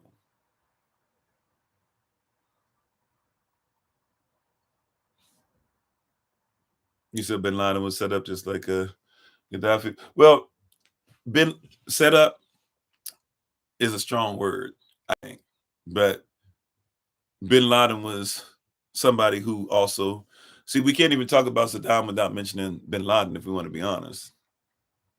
You're talking about somebody, once again, fought Fought for America, was in the United States military. We got to be honest though. I can't talk about I can't talk about Bin Laden. I can't. I'm sorry. I can't talk about Saddam in America without talking about Bin Laden. You know why you can't talk about them like that? You can't talk about them without each other because you might not have ever put this together. Maybe you never researched this. They definitely didn't tell us this.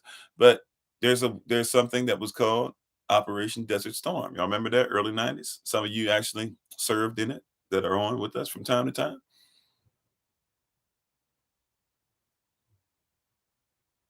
right? So if we're gonna talk about evil, let's keep it in a buck, right? If we're gonna talk about evil, Bin Laden was made pretty much the same way that Osama was made. Matter of fact, Bin Laden was more of a friend to America than um, Hussein ever was. Bin Laden came from some people that had a little bit of money and everything, and then they started dealing in opium. That's how they got rich. All this opioid stuff or whatever, and how it became a really, really, really big deal. They were doing business with Bin Laden, allowing him to sell drugs and stuff. And also, once they killed Bin Laden, if you notice, or when they started fighting Bin Laden and seizing all his properties and everything, did you notice that all of a sudden your opioid went from being an opioid problem to becoming an opioid epidemic? Did you ever think about that? Of course we don't, because that's not what we're influenced to do. Bin Laden was friends with the Bushes.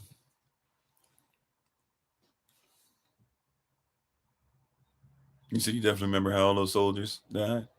Thank you again for the love. Appreciate it. And their bodies accounted for and stuff. All right. Like, think about this now. This whole war, the war on terror, just like the war on drugs. How do you have a war on drugs? And by the way, if the war was on drugs, I heard a quote as I was getting ready to do this today that was astounding to me, made me laugh to share it with my wife. I know it's not funny, but it is what it is. I heard this quote earlier today, and it was basically like, I wanted to congratulate, on the war on drugs. We wanted to congratulate drugs for winning the war on drugs. And I was like, just so blown. I had to laugh. Like, wow. Like, think about it. There's more drugs than there ever have been. So if anybody won the war on drugs, that somehow magically we stopped fighting. Y'all remember war on drugs was every day. Went to school, say no to drugs. Every cartoon you had to see stuff. You watching Captain Planet, you're gonna see something about be away from drugs. You're gonna watch G.I. Joe, they'll teach you about drugs. Now I know, and knowing's half the battle. G.I. Joe, all that stuff. Y'all remember that? Like every day it was like drugs, no drugs, no drugs, no drugs. And it was the government putting the drugs there in the first place. We're gonna get to that. See, there's a worldwide influence, and America's worldwide influence is everything that it's not told that you were told that it wasn't. Yeah, only to learn that it was the government. It was their influence.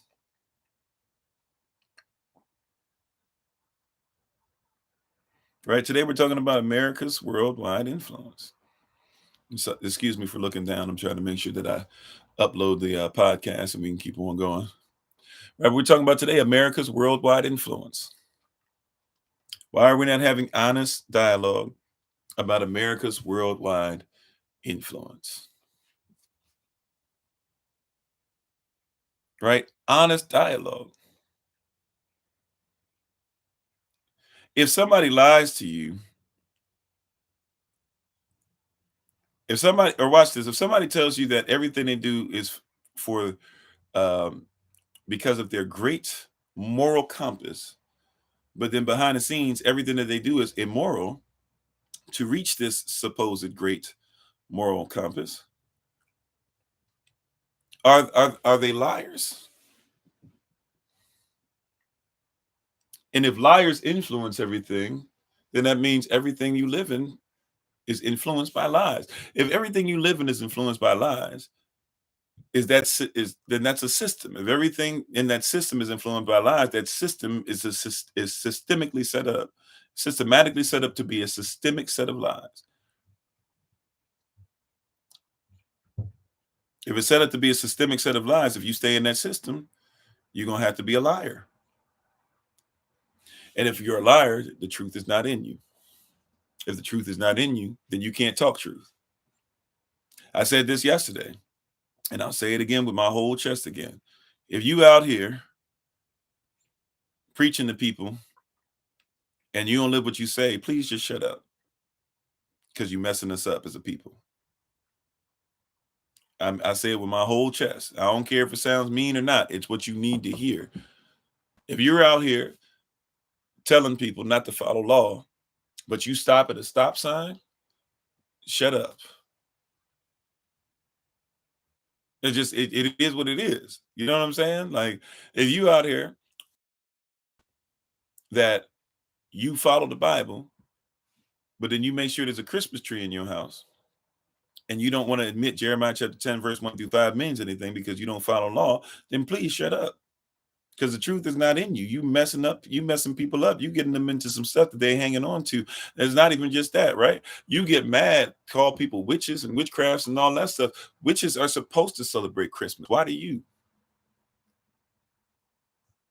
See, if you are influencing people through lies consistently, then you might as well be quiet. If you're telling people that you need to get together for Easter this year, and you're not going to admit that Ishtar, as a woman who said she was a goddess who came from the moon inside of an egg, and she had so much propensity of sex, including with her own son Nimrod, and she claimed that her child was going to be the Messiah, the child that was killed in a boring accident, Tammuz, who people still worship today. A lot of the stuff that y'all have, a lot of the moon that you crescent moons and all the stuff that you see are based on a lot of stuff that actually comes with Tammuz attached, or really Ishtar attached, for real, for real. How you doing, D. Lacey? So, like, if you're gonna say this stuff, what I'm saying is, please be quiet. Please go sit somewhere, or at least admit to people, hey, we say that we believe in the Bible, but when it comes to Easter, we're gonna be pagan. Just for the day, we want y'all to wear whatever different colors you can and be as colorful as you want, and come here. And we know we're not gonna stop Easter celebration because that's when we make most of our money, right? A lot of people who are not gonna come to church ever again for the rest of the year, they'll come for this one day so they can check in with God. They coming today, they're gonna check in with God today. As soon as they finish checking with God, they're gonna roll out.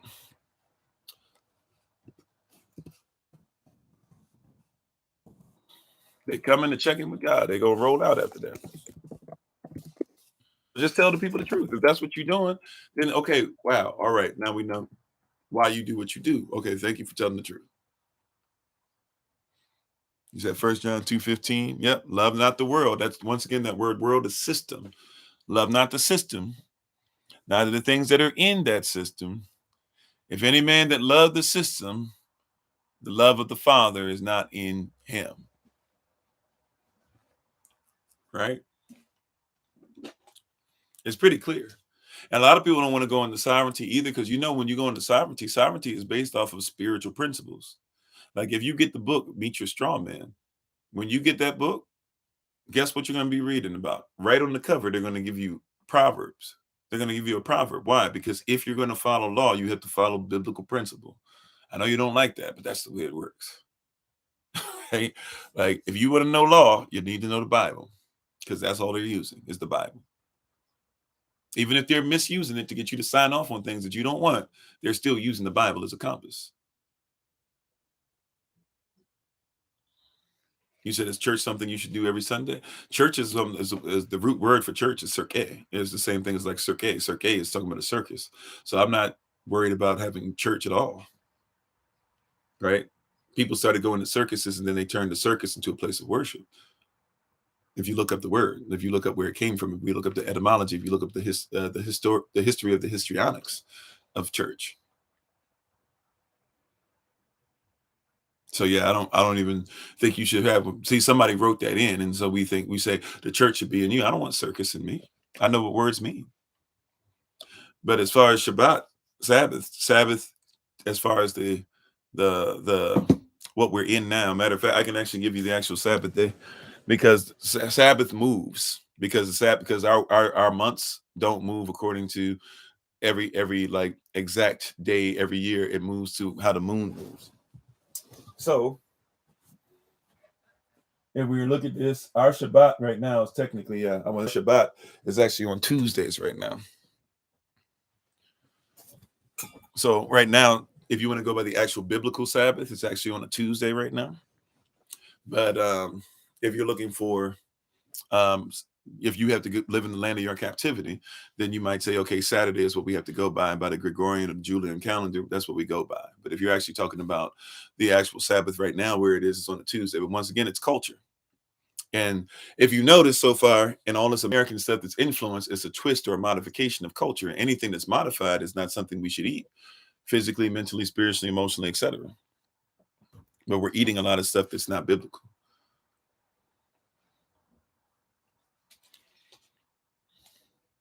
Right? We're eating a lot of stuff that doesn't even make sense from the culture of the people that wrote it. They didn't live by the standard. And if somebody feels like it's got to be Arabic or whatever, I'm not against I guess if you feel like it needs to be to make yourself feel fine. Once again, Ishmael is my brother, right? If I come from Isaac and you come from Ishmael, then you're my brother. So I'm not beefing with my brother. I don't do that. But you got to be in a position to recognize that. You got to be in a position to see, and we're influenced. So a lot of people don't even want to hear the other side because Americans influence. But once again, it's just really just romantic influence, right? So if we want to be honest about it, you're just dealing with romantic influence, Roman antics. But you called it America, so that's why we're calling it worldwide American influence. But they're not doing anything different than what the Romans did. When in Rome, you do what the Romans do. So why would you not do what the Romans do? Right? That's what you're supposed to do. That's why you call him Jesus. Jesus. Yesu, half man, half Zeus. And people fight about it because you don't want to be honest about the language that you speak. But if you call him Jesus, there was no letter J, first of all, so you got to do IESUS. And I've shown it before. I won't show it today, but I've shown it. It's on recordings of other things we have if you want to look through the recordings. But I put up a 1611, an original 1611 King James Version, even in English. So that means in the 1600s it was written, the early 1600s, right? And it wasn't even allowed to be read like we read it now. They didn't even like people to read it until the 1700s, even though the king wrote it. They did everything they could to squash it and make it something that people couldn't even get their hands on to the 1700s because they didn't like it was coming from an African ruler.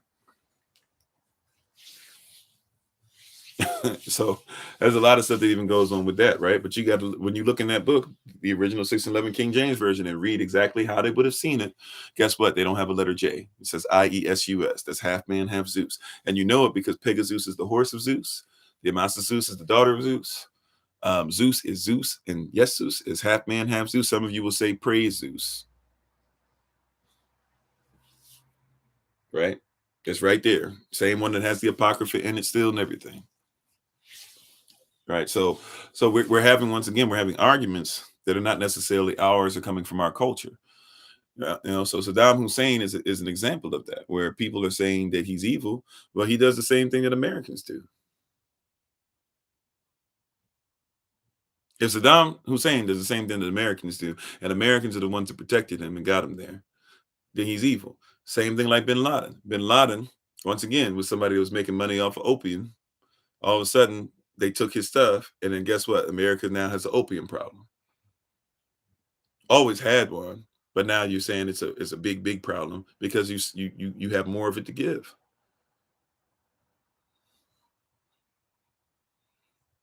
When he was selling it, he was evil for selling it. Thank you for the love. Appreciate that, narrow path. When he was selling it, he was evil for selling it. When you sell it, that's just the cost of doing business, isn't it? Is that evil thought? If he was selling it and it was bad, why is it not bad when you selling it? We got to ask some questions. If he was selling it and it was so terrible, could you believe that he would sell opium like that? But y'all sell opium like that. So are the hospitals just as bad? Oh, well, they didn't kill anybody like he did. Do you know that he wasn't even really the person that was in charge of what happened in September 11th? People who worked under him, who kind of went gung-ho, went a little too far. He didn't even like the fact of what they did. So you could say he influenced them, okay. But he wasn't even really the person in charge of what happened at September 11th. Now, was he in charge of what happened with the boat in Yemen and stuff like that? Sure. Was he in charge of a lot of different stuff? Now, why was I saying earlier, by the way, here's the American influence. Why was I saying you can't talk about America and Saddam Hussein and not include Osama bin Laden? This is how it went. Osama bin Laden was trained by the United States of America, and so were the people that worked for him.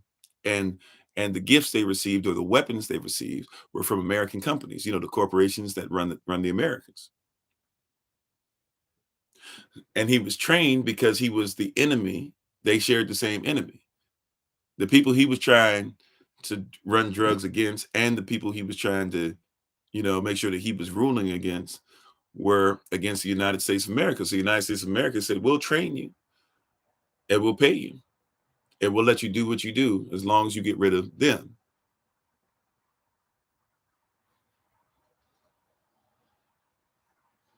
So you think it's strange that the Mexican cartels apologize for killing two? You know what's interesting? I don't know if we'll have time to get into Mexican cartels, so I'll just say this out. You know what's interesting about cartels and a lot of drug dealers?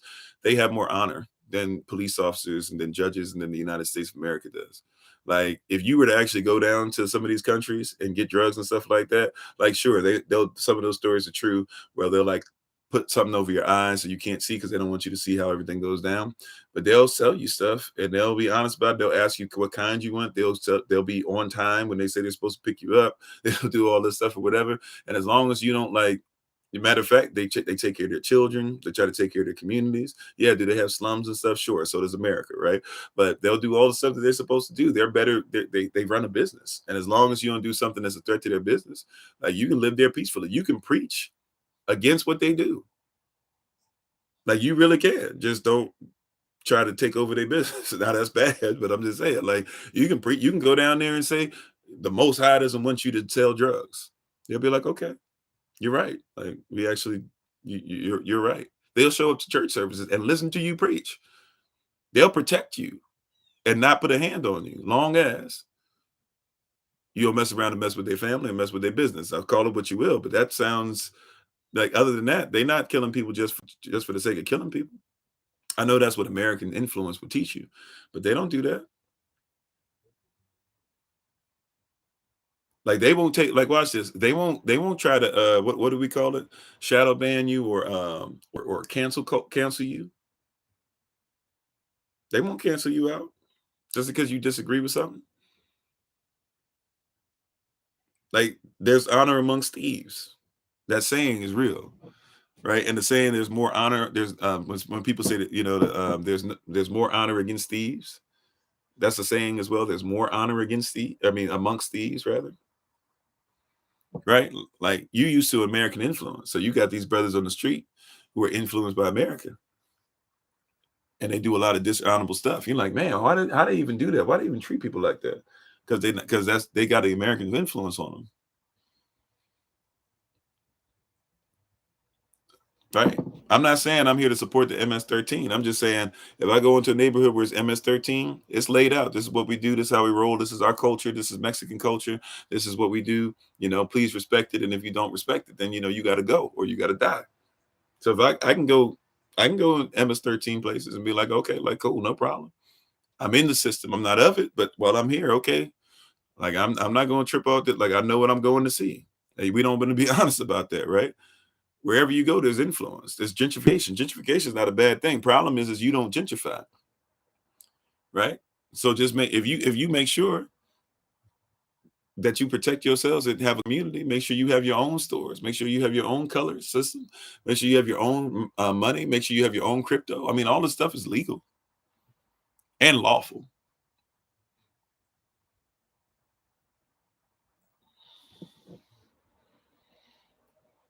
You said, is it wrong that you do Shabbat on Saturday? Well, we're in the land of our captivity. We have to do what we got to do. So we do our Shabbat Shalom podcast on Saturday, stuff like that.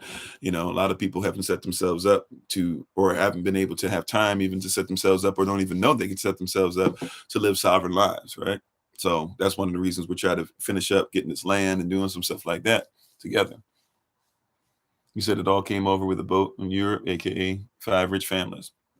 A lot of that there, sure. Um, a lot of that we could say for sure.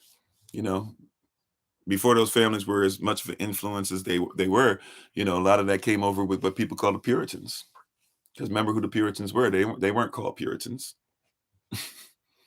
At least not that by everybody else. Remember, they were enemies of the state. They were enemies of England. They left it first and went the opposite way to another part of Europe.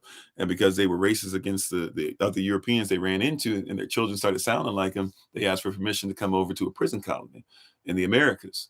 Because remember, England didn't have an industrial prison complex. So they just sent everybody over, just like they sent everybody over to Australia. But yeah, as far as school and stuff like that starts with Thomas Jefferson. It makes its way down to the not the Rothschilds, but to the Rockefellers. So yeah, most definitely, we can be honest about that for sure, for sure. You know, but getting back to before I get all over the place, because y'all can see American influence is so vast, we can go all over the place, and if I'm not careful, I'll miss, completing and connecting some dots. So Osama bin Laden was hired basically to make sure that his family, that America's enemies were taken care of, because America's enemies were his enemies, excuse me. So that's what he's hired to do, to take care of. As he's taking care of that, or whatever, America slowly starts kind of butting in on his territory. So basically, America was like, we'll give you the money, we'll give you the weapons, we'll make sure your people are protected, we'll make sure that we even give you people who will work with you. We'll even have Navy SEALs and Green Beret and Marine Recon, etc. We'll even have them ready at a moment's notice to ensure that these things are coming together. That's what he said. Right. And what started happening is America, right? So let me say it like this. Basically, Osama was playing this game that America plays. Osama bin Laden would wait for a country to be in trouble. They sold drugs, did a lot of stuff. They had a lot of territory. But if a country got in trouble, Osama bin Laden would show up to help them and protect them against their enemy. Thank you for the love. Appreciate that. Right. So that's what Osama bin Laden would do. Right. And his people would do. And they were willing to do it by any means. And they had people believing, hey, you're, which is really bad, version of law, or even if you want to try to make it Sharia law, which is not, but, they would mismanage the word jihad, which basically is just something you're, supposed to be like a deed that you do that's well done in the sight of Allah. And usually, like, you're supposed to have a jihad every day, So if you're going to pick trash up off the street, that's your jihad for the day. And if you're going to help a woman across the street that's in need of help, that's your jihad for the day. Things like that kind of mindset. I know I'm not articulating it perfectly, but that's the mindset that we want to kind of use for, especially if you're getting introduced to it, what jihad should be. But they started saying, the jihad was, are you wanting to die? If you'll die, you get 40 virgins, which, by the way, he didn't come up with, like that was something the Pope told people when they went into the Crusades. So once again, like the influence, did you see the influence? We just go, oh man, it's terrible that they did that. But the Pope was doing that with the Crusades. That's where that came from. That's why people left their families. Think about this. Grown men left their wives and children so that they could die to have 40 virgins in heaven.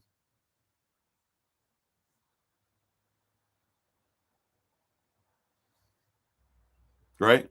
Like think about the kind of distance. And that was the Pope telling that. But you only think about jihad or the mission or whatever. You think about, oh, they're going to die. But you don't say anything about Roman Catholicism when they say that. A lot of brothers still got stupid mentality like that too, to this day. As Deontay Wilder would say, to this day, right? A lot of people still carrying that weird, wicked mentality.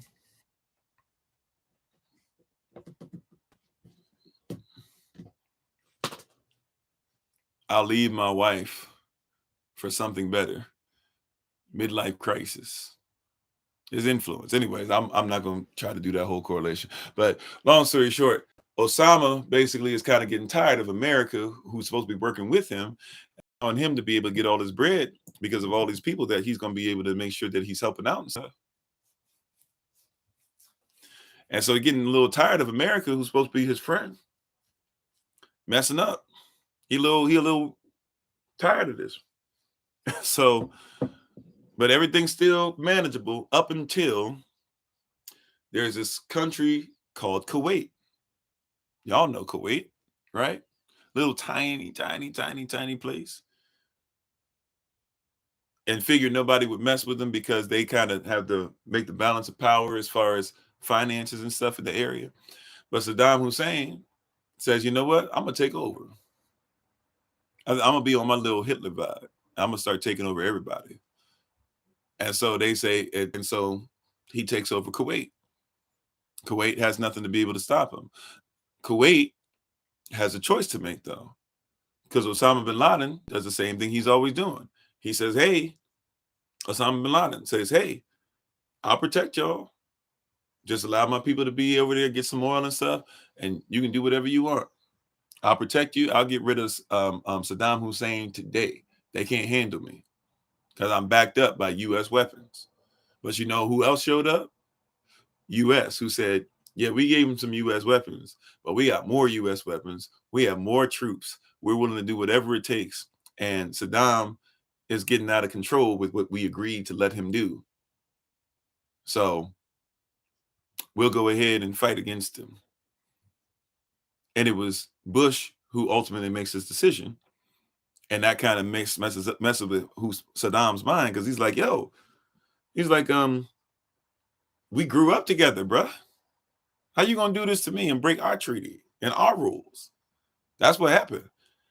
So that's why he tries to kill Bush. That's why later on, Operation Iraqi Freedom, his son gonna come in there and be like, oh yeah, we need to get rid of them. They got weapons of mass destruction. No, they trying to get that oil, and as a bonus, I can make sure the dude that was trying to kill my father, he dies. That's what that was.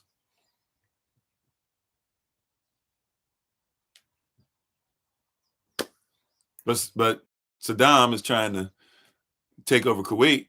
Osama shows up and says, we can protect you. America shows up and says, we can protect you. You said the original word for church in Aramaic is ecclesia. No, that's not even correct. You know, ecclesia is not Aramaic. Number one. Number two, when you say Aramaic, when you're trying to say the Bible was written in Aramaic, you know that Aramaic used Hebrew characters, Avda characters, which means that even if they spoke something different, they still use the Hebrew characters, just like you use the alphabet. So do the Greeks, so the Spanish, so you know what I'm saying, et cetera, right? But the Aramaic, if you say it's written in Aramaic, you got to be careful with that. They weren't speaking Aramaic, but if you say they were writing in Aramaic, Aramaic people use phonetic alphabet, that goes back before the times of Noah. So we got to be careful about that. Ecclesia is Greek, and ecclesia is translated to something kind of like church, but ekklese and circe, which you're talking about church, they're not the same word. See what I'm saying? But American influence, Roman influence. If you feel led to on that one, that one's definitely dangerous. But I mean, I don't know if it even needs to be deleted. I think we did what we need to do. But you do what you led to do, big sis. Right? I'm just trying to say, right? Like people just leave stuff and they leave little bomb. Like you got to know this stuff. Get out of the influence. That same person will probably tell me that Jesus is a transliteration of Yeshua, or what he's trying to say Yeshua is. But no, Joshua is a translation of Yeshua or Yeshua. So he should be Joshua the Christ. So I can't say, so it's the same thing. You see what I'm saying? Somebody's been influenced by something. And if you do just some quick Strong's Concordance stuff, you'll see that can't be the case. Ecclesia is not Aramaic. Right? If you're going to talk about the word they use, it would be Quadasachayim.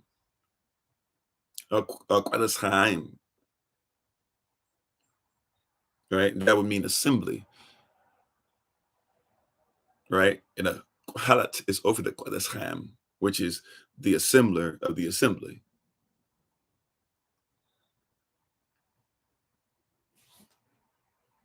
So, you know, we're having a different conversation. But once again, getting back to what I was saying, see somebody who poked that in real quick. That's why you have to know who's influencing you. Are you being influenced by Greek, Aramaic, somebody that told you the Bible was written in Aramaic, as if Aramaic people use their own letter system, or if they use something else? Like the alphabet is based off of the alphabet. So if you don't know the alphabet, then you can't even talk about an Aramaic stance in an alphabetical situation to speak about it in English correctly. See how culture works? Anyways, anyways, right? You said yes, it's a Greek word, but he spoke in Aramaic as well as Hebrew, so it translated from such. No, no, no, no. Okay. First of all, Matthew, Mark, even if you're saying he spoke in Hebrew, Greek, this and that, or whatever, if he spoke to people who are Hebrew, then what would he have spoken?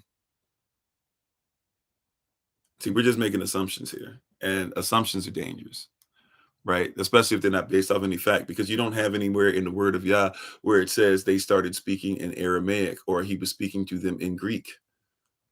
Where you get that from is the Septuagint, which is like the 5th version of the Bible when they started writing the whole Bible in Greek. So what happened over time is, so the first versions of all the scrolls, almost every single the epistles, even Revelation, Chazan, or some people call it Chazan, all of that was pretty much 98% Hebrew, if not even more. But I don't want to be wrong, so I'll be conservative.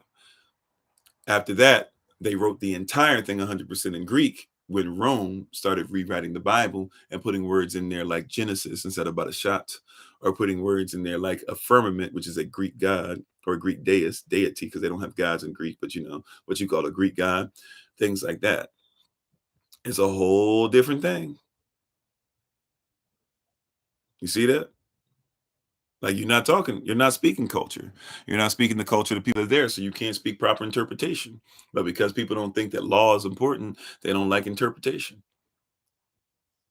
Right? You have to show me the verse. See, this is how it works. Watch this.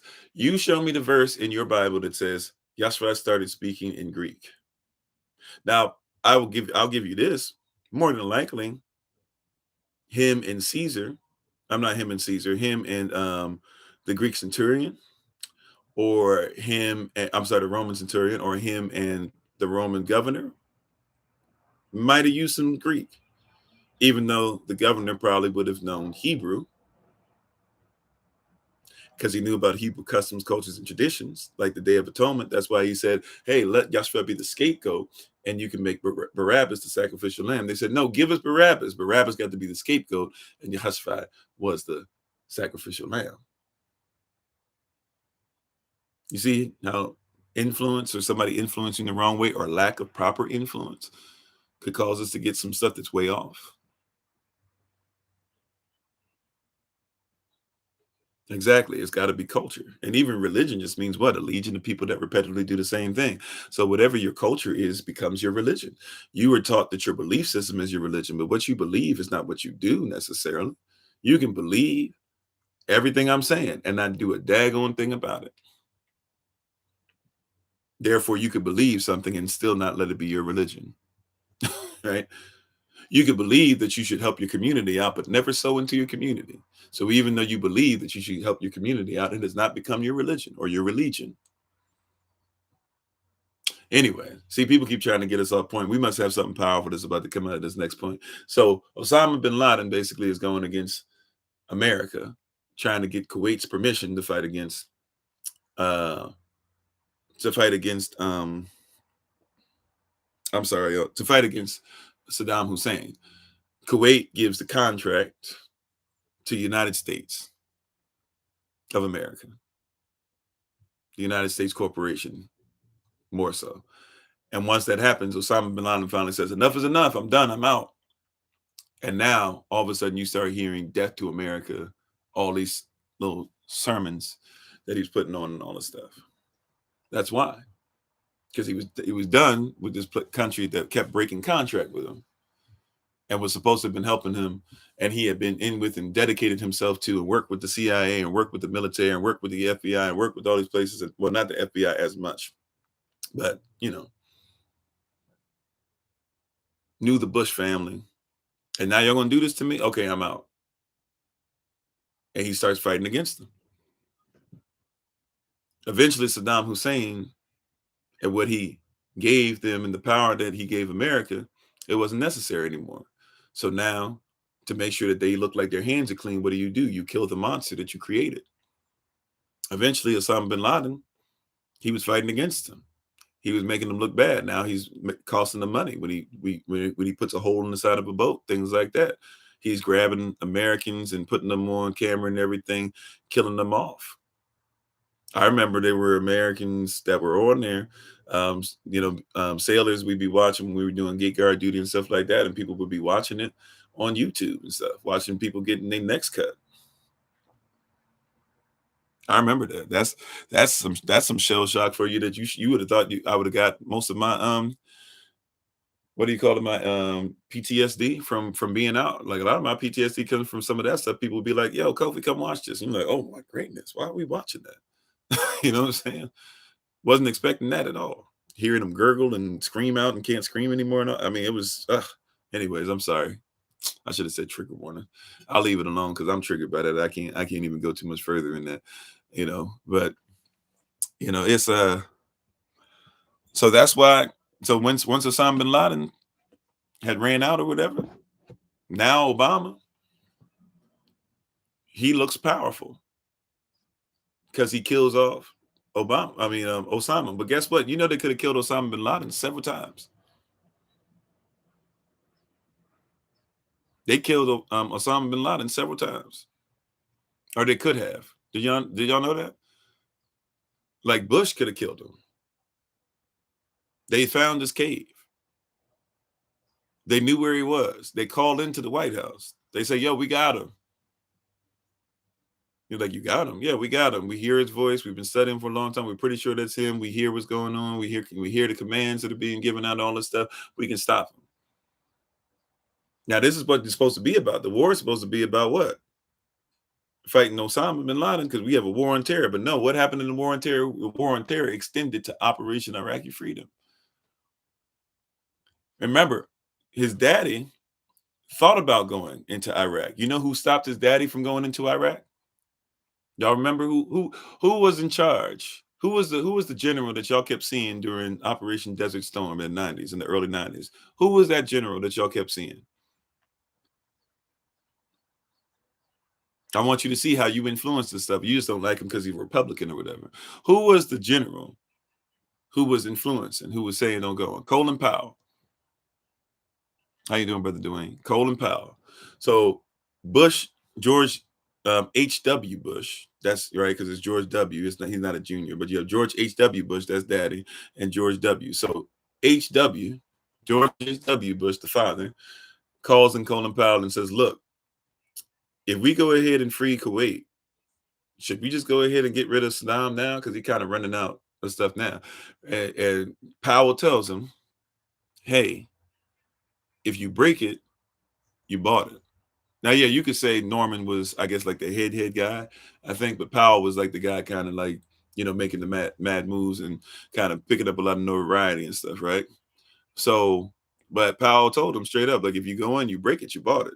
He was like, "You think that Saddam's bad?"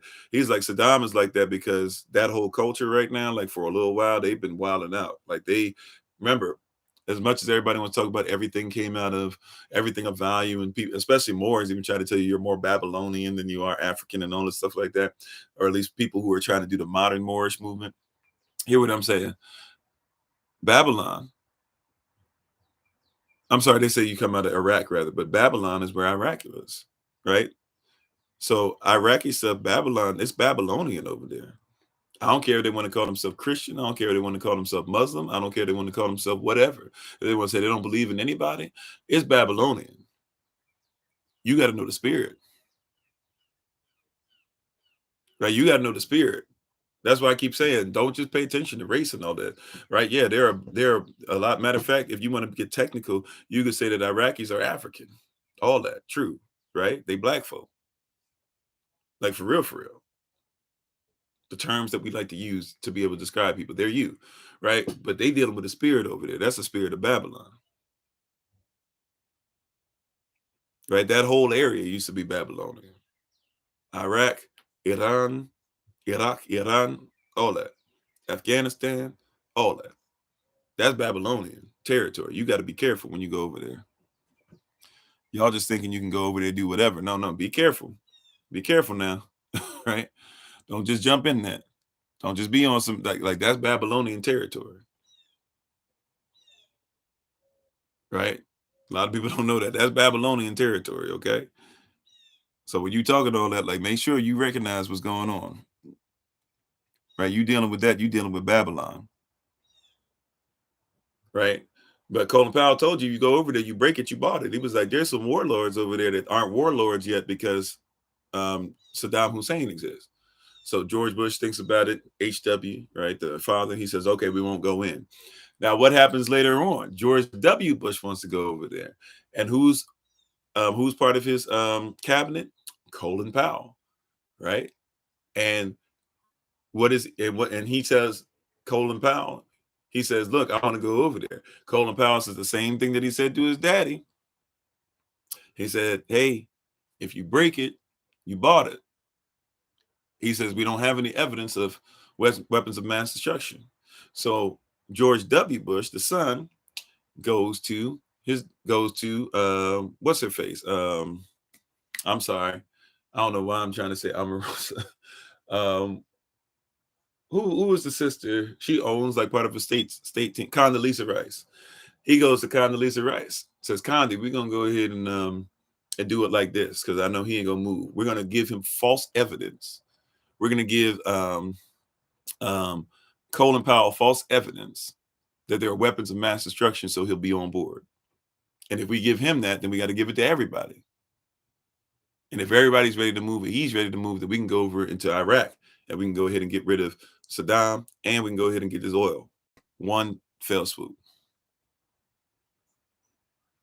And so that's what happens.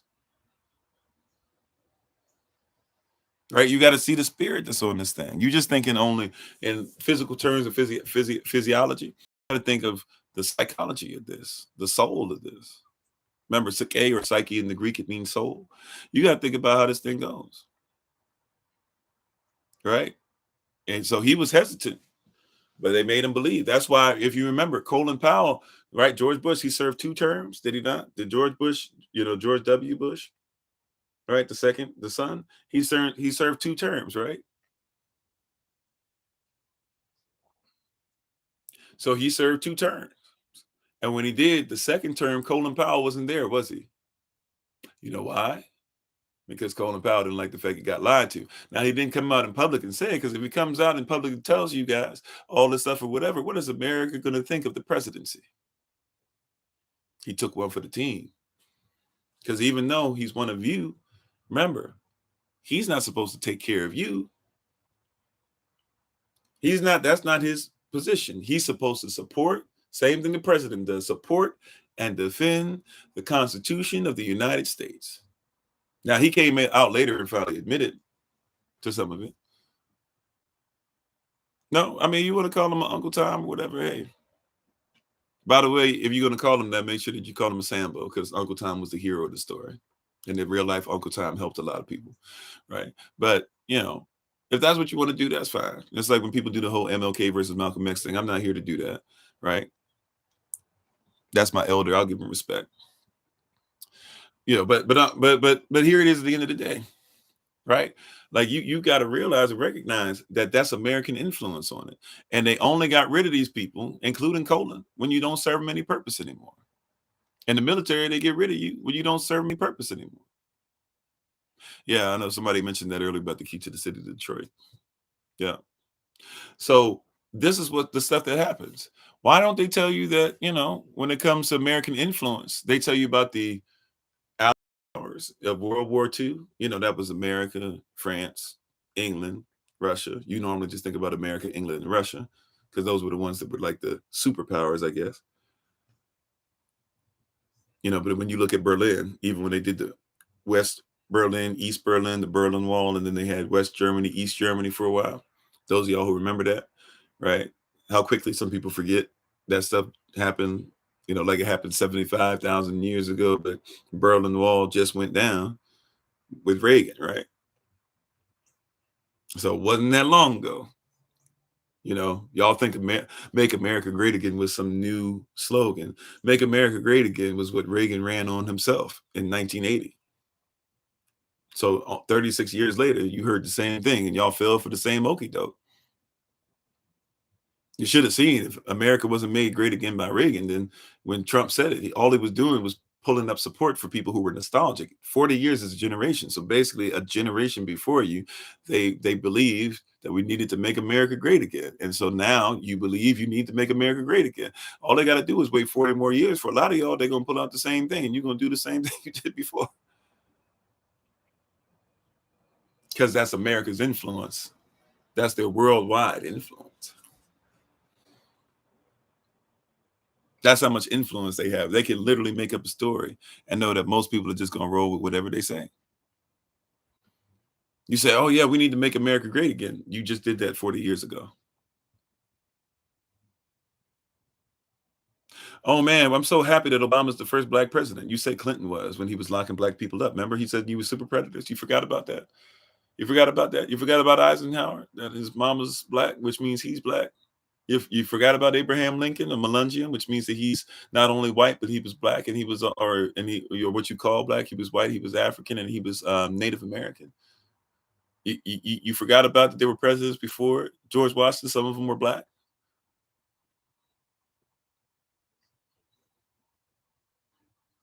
None of them did anything for you because that's not their job. You forgot that when Obama was running, he told you, I'm not running for the white president. I'm not running for the black president. I'm running for the president. And while you clapped your hands, did you not realize that the question that was asked is, what are you going to do for the black community? And he basically didn't answer, which means he wasn't going to do nothing in the first place. Do you not remember that President Obama had more people enslaved in cages that were trying to come over the border than Trump did? But you always had something to say about Trump, but never had anything to say about Obama. It's easy to be able to get a bunch of people who are influenced easily, because we're not worried about what's truth. We're just worried about what makes us feel great. Tickle their ears. Same thing with Kamala Harris. Do you not remember that Kamala Harris was locking black folk up because they were trying to put their children in schools that were outside of the jurisdiction, and she was putting them in school for years that she did not want to identify with as black? Y'all just go, she went to an HBCU. We don't even know for sure if she went. You know, all the presidents, everybody that runs, they changed their history. You know that, right? Like, you know, this whole thing of, oh, these people got together because they loved each other, and Jackie just loved her Jack and all, or John and all this stuff. No, Jack Kennedy, the father, made Jackie sign a contract saying, you're gonna give me this many babies, you're gonna make my son look great so that when he runs for president, we can get him in. Because Jack Kennedy, he bogarted the place just like his family did. Remember, Jack Kennedy's family, they come from selling all types of drugs and bootleg and stuff like that. And they got so powerful the government couldn't do anything about them. So when they told them that you couldn't sell alcohol anymore, the Kennedys were one of the families that said, oh, we not only will we sell it, you'll make it legal. And then when you make it legal again, you're gonna put us in office. Jack Kennedy couldn't become the president, so he made sure his sons did. At least one of them made it, got shot. The other one got shot before he can get into office. One of the reasons they got shot, because they were like, we're not going to let one family take over everything. We already got 5 families that run the world, and we don't like the fact there's 5 of us. How are we going to let y'all get in on this too? Even though those Kennedy families did marry into the other families. And thank you for the love, by the way. Appreciate it. See, like the influence. By the way, Daddy Bush, when all this stuff is going down with the CIA and everything being in other places, and the stuff that I was talking about, and, you know, stuff like, I don't know, Noriega. Guess who was over the CIA? That was Daddy Bush. Wasn't it? Be not deceived. Elohim is not to be mocked. Whatever these people sow, that also shall they reap. Now they reaping repercussions and telling you they're afraid because they think they're going to lose the country. Be not deceived. You remember Noriega? Yeah, I remember Noriega. Matter of fact, I wrote some notes down about Noriega just to make sure that I was honest. Because I'm not going to act like I have the best. He's kind of a blind spot in history for me, but I know of him.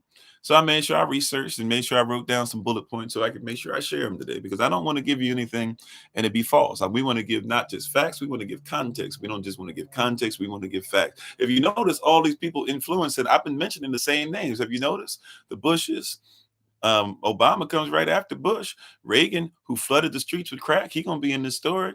right? While he had the war on drugs, while his wife was out there saying, say no to drugs, while he wasn't even able to keep his mental faculties together and was actually outing himself sometimes on some of the stuff he was doing, while he was this close, if it wasn't for Oliver North and his secretary saving him and Bush, who was the head of the CIA that started all this stuff so that he could make sure that things were being flooded for Ronald Reagan to get drugs into the street.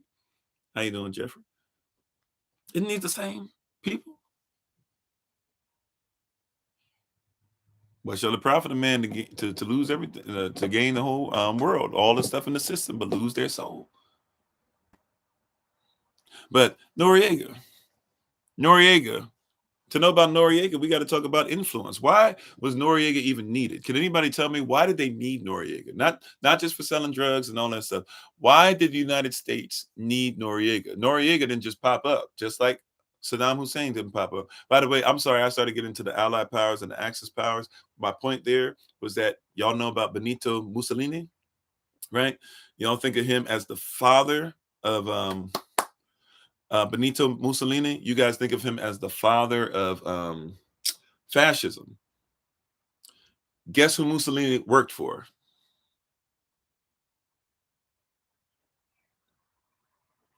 Guess who Mussolini worked for? How did Mussolini get power? He worked for the CIA.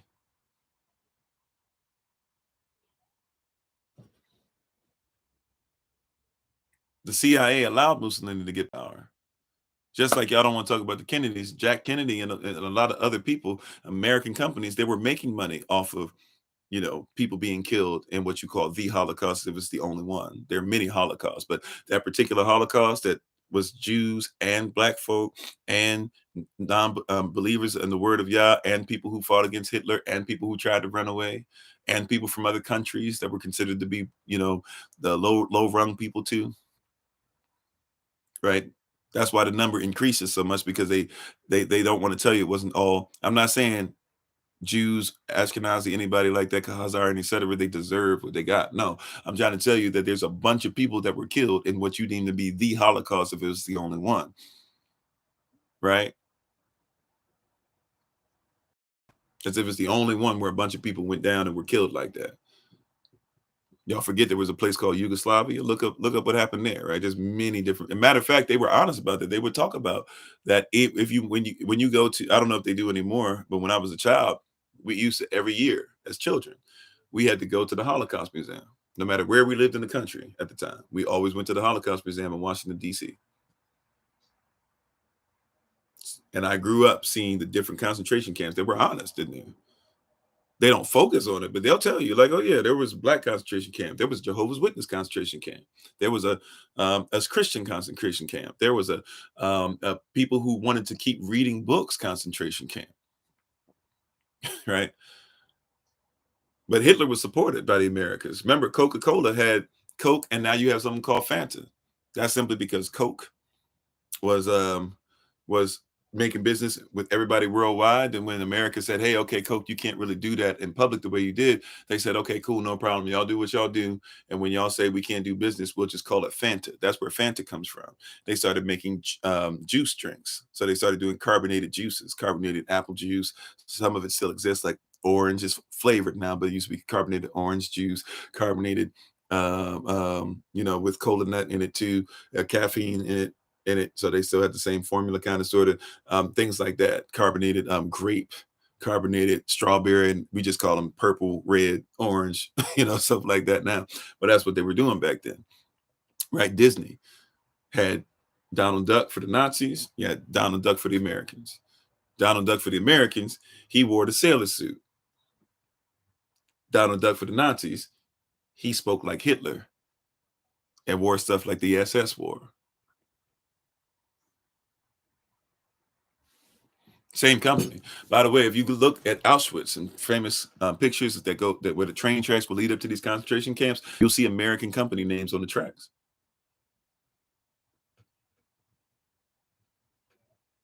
If you look in American history at Madison Square Garden, you would have Nazis during the time of World War II.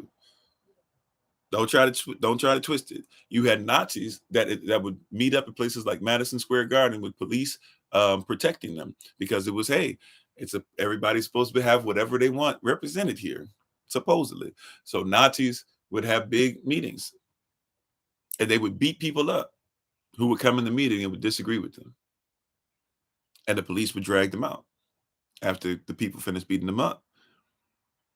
The KKK. Remember that the KKK, what y'all think just started. See, this is why you got to be careful. Y'all think the Democrats just started the KKK in the 1800s, a former Democratic president.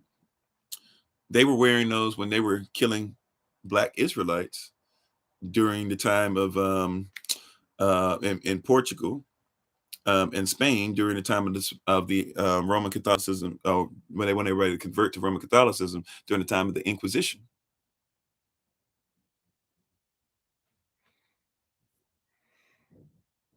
That's what they were doing.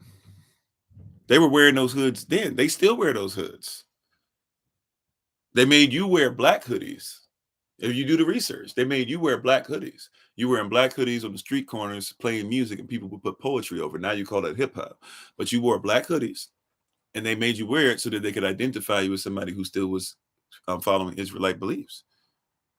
They called you negros, because that's one of the most ancient ways that they were taught by West African societies that were there. Remember, before it was Spain, it was under Roman rule, sure, but before that, before it was Spain, it was under Moorish rule, right? From 1491, when they lost finally, all the way back to the 700s. Before that, it was Rome, right? And then before it was Rome, 4,000 years plus, it was Carthage. Same place that Hannibal Barca comes out of, Africans.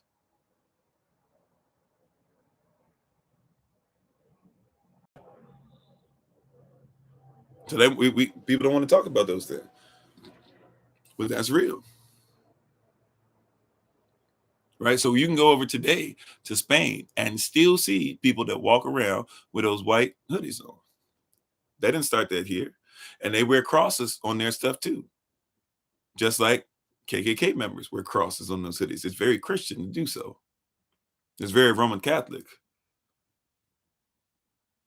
Now, I'm not saying all Roman Catholics deal in that. No, but what I'm trying to tell you is it is very Roman Catholic, is it not? If you know. If you know. If you know better, yeah, that's where that came from. That's why they dress like that. Oh, hey, how you doing, Aphrodisiac? You fine, right? So that's what we're dealing with, right? So you take all that stuff, you got to start putting this stuff together. Now, same influence, romantic influence, the American worldwide influence. We got to remove ourselves from this thing because you're being influenced by a spirit, by a devil that you don't want any parts of, right? You don't want any parts of. How you doing, Jeremy? Thanks for being on. All right, here we go. So with Noriega, let me make sure I'm gonna use my notes to make sure that I'm on point. So with Noriega, they dealt with Panama. Now, what is in Panama? I asked this question earlier. What is in Panama that's worth America trying to control Panama? What's the only thing? What's the only thing that America really cared about in Panama? Panama. What's the only thing they really care about? What is worth going through all this trouble for this nation that nobody really cares about? The canal, right? That was man-made, by the way. The canal. You said, is that why they're hood? Well, some people will equate that and stuff like that. I would say even think deeper than that, or just something that goes with it to give you a little more. They called the places that we lived ghettos. That's way before Nazi Germany. We're talking 1500s, 1600s. No, yeah, we're talking, no, I'm sorry. Yeah, we're talking 1700s. So ghetto was not something that was used first for, and I'm not speaking poorly of the Jews. I'm talking about just as far as timeline. It wasn't first used for the Jews. It was actually used for those who were considered to be, well, I said, even if you want to use the term Jew, because that word didn't exist yet, but Yehavada'ain. And Yehavada'ain, if you look at it carefully, actually it is the 1500s. I was right, 1500s going to 1600s, or even the 1400s as well. Look at what happened in 1491. They finished defeating the Moors. They asked for permission. For 1492, Christopher Columbus sails the ocean blue looking for people who are Negro. They went looking for the land of Asheroth. If you know about the land of Asheroth, that sews it up for you, right? But there was no such thing as a Jew yet, but there was something as a Yehavada'an, right? And they describe these people. Now, nowadays, if you want to know who I'm talking about specifically, I'll say it like this. I'm not talking about Ashkenazi Jews. I'm not talking about Khazarian Jews. I'm talking about um, uh, Sephardic Jews, Sepharic.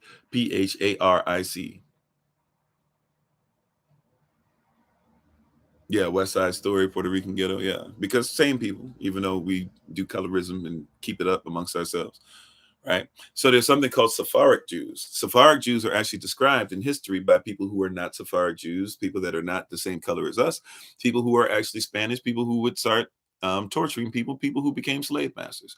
And they described them as being people who were tall, who were slim, who were strong, who were into women. That's because in Spanish culture, men of power were usually bisexual. So that was surprising to them that these men wanted to be with a woman and not a man. They said that they were swarthy. That term swarthy, it means they were dark. Some people would even go as far as to say they were dark and hairy. They said that they had negroid features. They said that they had locks. They said their women had shape. They said they described them as looking like the Negroes, the people of the same tribe, who you would later see in Negro land on the map later on in history in West Africa. But they said described them as looking West African and being of the same tribes as those West African tribes. They said that those people said that they were Israel, but had came by way of West Africa. And they said they looked like people at the Sea of Reeds, or what you might know today as the Red Sea. That's what they said. The people who enslaved them said that. And even Jews, who you call Jews now, but Jews who would own these same people later on would say the same thing as well. Not all Jews, but there were Jewish slave owners who owned Israelites. Go figure. So at bare minimum, you have to say colorism was at play. Bare minimum, we got to say that. You got a book reference for us? Okay, cool, right? So I'm not talking Ashkenazi. I'm not talking Khazarian. I'm talking about Sephardic Jews. Go do some research on who they are. Before there was a such thing as Jew, but we got to now make a distinction because people think that Jews is actually something that were there. And even if you talk about a Jew, you're talking about Judah, Yehavada. So not every Israelite could have been a Jew. See, people don't even get that. If you're an Israelite, even if you don't use the term Jew, not every Israelite is a Jew. You have to be of Judah or of the kingdom of Judah, which means that you have to have some mix of blood of Judah, Benjamin, and Levi, or be one of the three, or be, and really even with Levi, not all Levi was in the kingdom of Judah, because a lot of them split with the 10 tribes who left earlier. Some of the Levites stayed and some of them left. See, so even when you're talking about it, when people try to say, "Oh, you can't be a Jew," or "You can't be this and that," it's like, which one you talking about? Like, first of all, Jew is very specific. We're talking about a specific, not even just Israel. We're talking about specific tribes in Israel who have to carry E1B1A blood. And if you know that my tribe, literally, I'm not just saying researching and never been, researching and don't know these people. I'm talking about my tribe, my family that I know. We have E1B1A blood, and you have to recognize us at the table, even though you try to say that we're Beta Israel, which means second. And then people say, no, because Beta just means house. No, yeah, Bit would mean house. It really means the son who comes out of the right family. When you say I'm Beta Israel, you're saying I'm second to Alpha. I'm not a fool. I'm not a fool, right?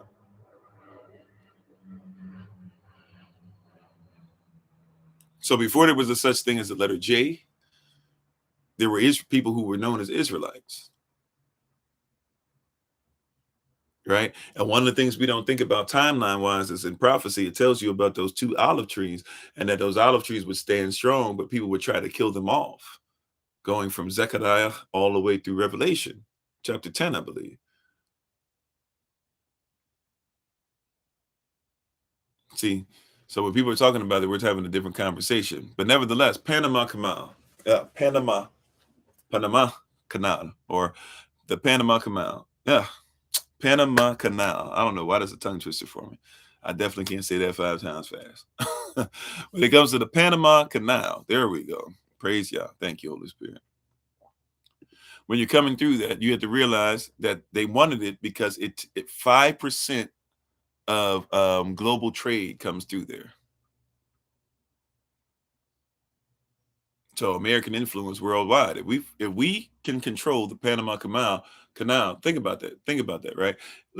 Think about this. If you control 5% of stuff that happens worldwide, that's huge, right? That's huge.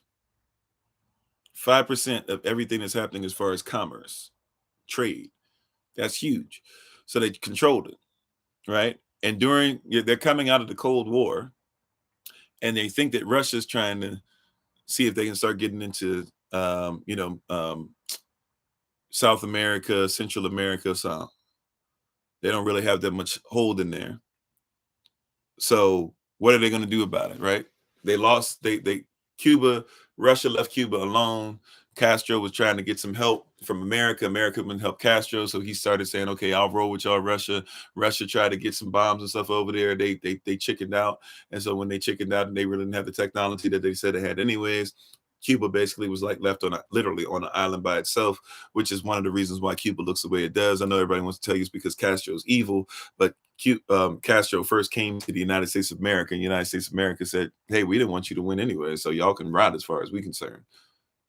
That's why Castro started fighting and helping other people, including African nations. That's why a lot of African nations love Castro, because there's been many Cuban soldiers who have shed their blood with us to ensure that we got some semblance of freedom.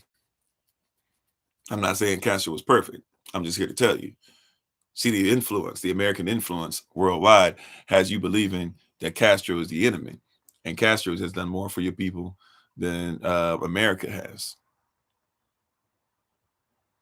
You don't like that, but that's real. And if you pay attention, a lot of the people who come over from Cuba, who start talking about we're Americans and F black people, is because that's what they say. That's what they do. They become very big anti-black folk when they get over here, even though they're black folk. They're Afro-Cubano, but they don't like you.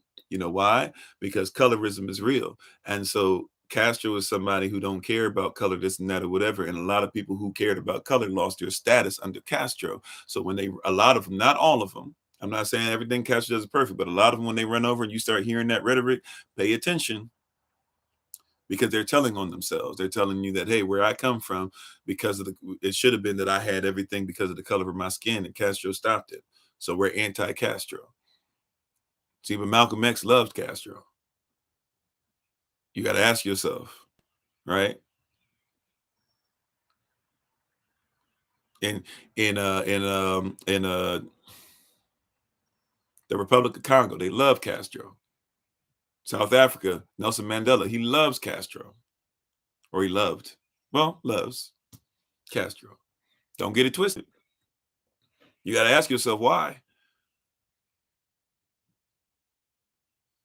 If Castro comes to America and says, "Hey, okay, we finally got a hold on things. We need your help. Our people are going to die without you," and America says, "We don't care because we don't want you to win the war. We'll let you die." Why is Castro the bad one? See how that American worldwide influence works on you? So when we're talking about Noriega, you're dealing with the same type of thing. They wanted the Panama controlled. They wanted to make Russia didn't get in there. And you know where Noriega actually went to school? I'm doing all right now. I'm a little off, but I'm doing all right now. Thank you for checking on me, though. I am slowing down a little bit, but you know what? That's probably because I'm not standing up either. I've been standing up outside. It was raining too much, and it was too late for me to get a spot somewhere. But you know why? Where Noriega was taught, he was taught the same place at a bunch of people. I'm sorry, you said if only Castro baseball career took off. Okay, all right. I don't know what that's. I'm not sure where that was going to, but okay. How you doing? Well, welcome. So I'm sorry, I just didn't comprehend it. But so Castro, think about this now. I'm not Castro, Noriega. Guess when Noriega was sent? Noriega went to school in something called School of the Americas. He came to the United States of America for school, to a place called School of the Americas. It's a big place where all of these drug dealers that y'all like to say are bad and evil and this and that, a lot of them went to places in America for school. And guess who paid for it? America. Why? Because he was a CIA spy too. Are you getting the American worldwide influence yet? Are you seeing some familiar patterns over and over again yet? Are you following along yet enough to see that they've told you that America is the person with the greatest morality, but America's the one that set up all these people that then later on when they don't need them, then they go kill them off and they tell you how evil and wicked they were. He was a CIA spy, helped out in the whole Iran-Contra thing. What is the Iran-Contra thing? Remember that George Bush was over the CIA before he became vice president and then president and all that? George Bush, basically. So George Bush leaves the CIA to work with Ronald Reagan so he can become the president. The Bush family rolling in money and stuff like that. You said, so what's the solution? Become like Cuba, America's flaw? Yeah, okay, realtor Joaquin. I know I'm not pronouncing that correctly. First of all, we should probably say hello to each other, number one. Number two, to say that, hey, America's flawed and everybody's flawed, so why call out any flaws, is a straw man argument as well as this gaslighting. I'm not going to be made to feel guilty about any of that. And here's why. At the end of the day, if somebody does wrong, they do wrong. And I didn't do anything to cause the wrong. But if America did it and it's affected things around the world, then why not talk about it? Just like if Idi Amin did things that affect Africa, why not talk about it? Or if Papa Doc did things that affect Haiti, why not talk about it? Or if Squanto, who you know as Squanto to Squantum, actually causes people harm, and because he went over and he was enslaved and brought the enslaved mindset back over and wanted slaves, so when people who used to own him came over, he said he would work with them as long as he got some slaves for himself. We should probably talk about it, right? I wasn't born, and neither were you when any of this stuff happened. If I was never born, would it have happened? If I never talked about it, would it have happened?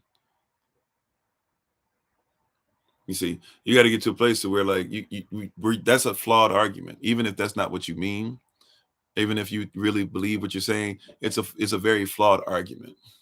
There's Joaquin, I can't remember Joaquin. I can't remember how to pronounce it. People pronounce it differently, but that's a very flawed argument. Oh, thank you for that. Appreciate it. It's a very flawed argument to have, because what you're just basically saying is that, hey, America's flawed, so why talk about her flaws? I mean, if you're in a marriage and somebody's hitting you or whatever, why talk about the fact they're hitting you? They put a roof over your head, didn't they? That's that same argument.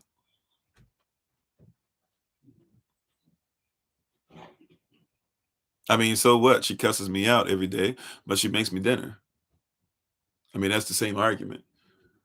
Watch this. So what? She cusses me out every day in front of my children, and now my children have become men who are looking for women who cuss them out all the time.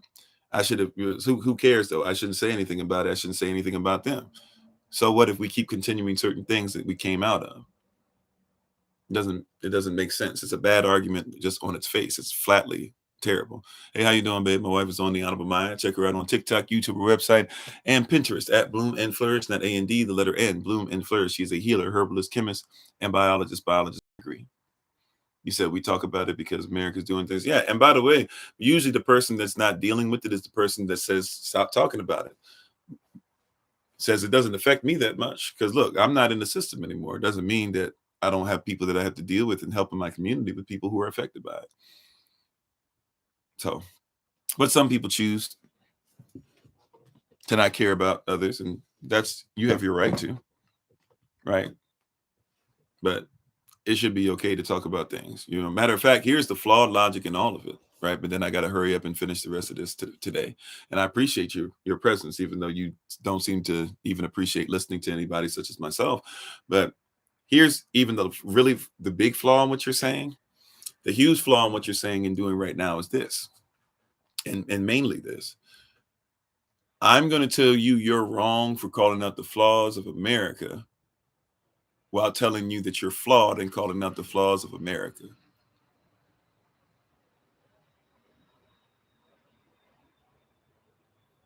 Did you catch that? Much respect to you, but hear what I'm saying. That in and of itself is flawed logic. I'm going to respond. I'm going to respond to the flaws of America. Wow. I'm going to tell you you're flawed for calling out the flaws of America. How about we say it like that? I'm going to tell you you're flawed for calling out the flaws of America. I mean, okay, so I'm calling out flaws and I shouldn't call them out. So you're going to say that I'm flawed for calling out flaws. So you're going to call out my flaw to call out the flaw. It just becomes a confusing rabbit hole I don't have time to get into. But I appreciate it. Hopefully you got the probably just left, but hopefully you got the gist of that's a little odd. It's a little odd. So yeah, but let's keep on going real quick, right? So with Noriega, you have all that stuff that's going on, right? Nixon even tried to kill him, but the CIA needed him too much. George Bush said we need him too much. Later on, he's going to help with the whole Iran-Contra thing to make sure that drugs are flooding the streets and in neighborhoods so that certain people, which is why it probably should be talked about, and we should hold them accountable to a certain degree, right? It's always interesting how people talk about accountability, but they say don't talk about somebody's flaws. But isn't accountability accounting for your flaws? The ability to account for your flaws? Anyway, like I said, I'll get into a rabbit hole. That's just interesting. People do that. So he basically, but Noriega starts transporting guns and stuff. He was trained by the CIA. He got paid about at first $200,000 a year, and this is in the 70s and 80s. Then after that, the drugs that were coming, remember, 5% of commerce. So a whole bunch of drugs are coming. So they're making billions in the 80s off of this drug flow. And a lot of it's going through the canal. You think about Mexico over the border, a lot of it's going through the canal, going on ships, things like that. America's letting this stuff come in and out. They got a war to function because also you got the Contras who, which is a whole war that's going on where Reagan is against the law. Congress knew Reagan was going to try and fight in a war they didn't want any part of and something they didn't want to support. But Reagan wanted these people, his particular group to win that war. So off the books, they were selling drugs. And a lot of people who couldn't afford it, especially black people, but black people, Spanish people, and even, yes, poor white people, if you believe in such things, right? If you got to use those colonial social constructs, they started going ahead and selling, selling in those poor neighborhoods so that they could make sure. And they started selling, instead of cocaine, they got it to crack rocks. And they started getting it low enough to where people could buy enough rocks where they could die, but slowly die, so they could keep paying and keep getting every penny that could be there. And they literally supported um, poverty to ensure that they could have a power in place. And by the way, I don't have enough time because it's pretty much time for us to take our leave. So I don't have enough time to do so. But I want y'all to do some research and try to figure out how many countries has the CIA actually helped to overthrow. There was a time that basically like the CIA was trying to overthrow like at least 2 countries a year. So a lot of stuff that happens when a government just disappeared or left or a country no longer exists is because the CIA was sent out and they work for the United States corporation. Remember, Bush is the CIA. The daddy Bush, he is the CIA. They used to average for a while. If you look it up, it's like I forget what the years are, but there were some years there where they literally averaged trying to overthrow 2 countries a year. They had to admit it. The CIA has to like give you the documentation eventually. So you can go read it for yourself. Look up what countries the CIA tried to overthrow. Some of them not tried, they did. Grenada. Do you know about Grenada? We had a leader in our diaspora who was making sure his people were getting hospitals and education and food and all that. What happened with Grenada? Reagan, same Reagan.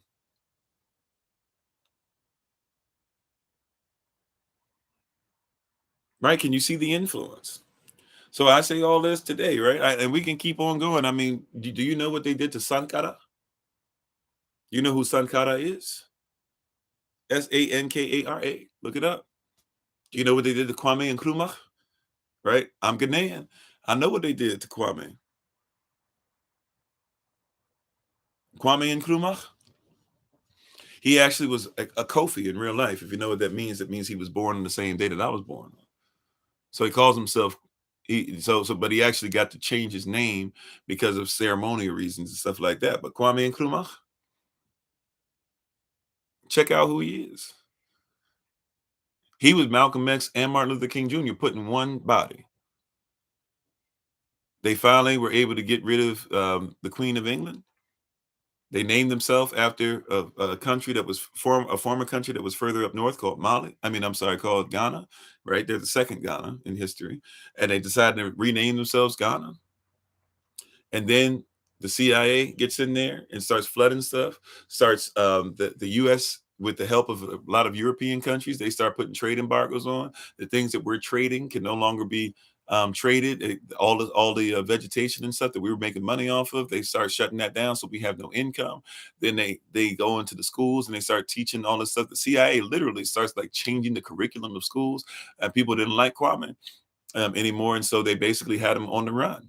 He died somewhere else. They have to bring his body back. Now there's a big mausoleum to him, but we failed him as a people because we allowed the CIA to get in our heads. We allowed American influence to get in our heads. Those of you who would say that that Kush, that Eritrea, that Ethiopia has never been colonialized. That's true to a certain degree. Physically, they never lost a battle. Physically, they beat the brakes off of the of Italy. Physically, nobody ever came up in that piece. Physically, Rome and Greece and others could never get in there. But mentally, you know what stopped Selassie? As much as people try to say that he's the Christ and all that, I don't believe all that. But you know what? You know what actually killed Selassie is that they got Marxism to be taught. I know some of you love Marxism, but that's actually what they taught. Yeah, they got minions up in there, right? That's actually what they taught. They started teaching Marxism, and so the children grew up. They had a generation that grew up that said, "Oh, we need to get rid of the king," and that actually caused them to go further into poverty. That's what happened, is that they actually started teaching them Marxism. That's how they got them to overthrow their king. And then once enough people believed in Marxism, well, then the CIA could come right in and do what they do, because we need help getting rid of this wicked king that goes all the way back to the line of Sheba, which means that goes all the way back to the line of David. Now, his family still actually exists. I don't know them personally, but I know people who know their family members and stuff like that. I don't even say I know them. I've talked to some people who are aware of where some of the royal family is hidden. At least so they say. But I'll just say this. I don't want to give out too much of their information. I believe what they say. I'll just say that. And so that royal family still does actually exist, believe it or not. Goes all the way back to David's throne. And you're also busy looking for Yashva's supposed children, which don't exist. But you don't even know that there's people from David's throne. But American influence, like, can break apart the whole thing. What about Lumumba, right? The Republic of Congo. Leopold II did all that stuff. Leopold III finally has to give up the country. Has enough peer pressure, he's got to give it up. He was fine with giving it up, just as long as on his way out, they bowed down and, kissed his feet and all that stuff. And guess what? Lumumba gets up to give a speech. Go listen to Lumumba. Matter of fact, I wonder if I can find his speech. Probably going to get in trouble and have some kind of violation on YouTube or whatever, but who cares? I want to see.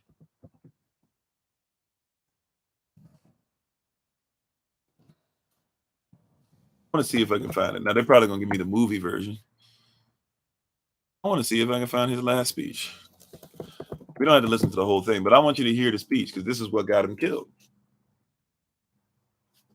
The King Leopold III didn't like what was going on, So he was like, okay, and opened up stuff with the CIA, and they made sure that they killed him, and then put his, put somebody else as a puppet up there. Try to see if I can find it.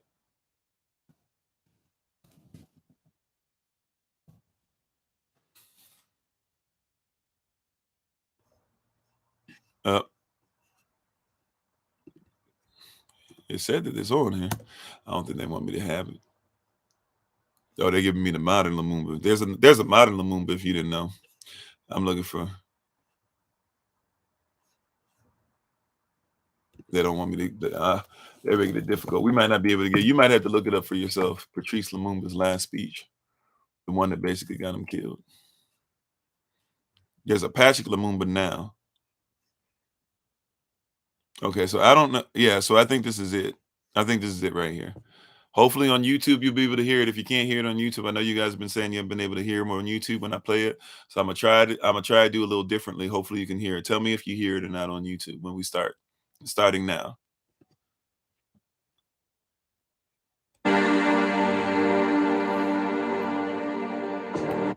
Oh, now they're not going. Oh, now they're going. Oh, they're not. They're not. It's slick.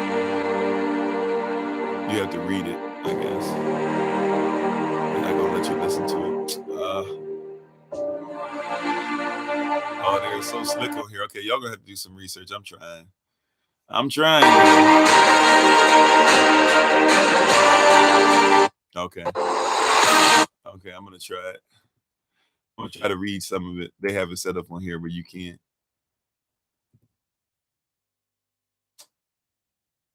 That's so slick. I don't like when they do that. Okay, they make you look for this stuff. Right. I'm gonna go ahead and read it. So Patrick, if you look it up, it's not Patrick Lumumba, by the way. It's Patrice Lumumba. Okay. So it's not Patrick Lumumba. Patrick Lumumba is modern. It's Patrice Lumumba. Okay.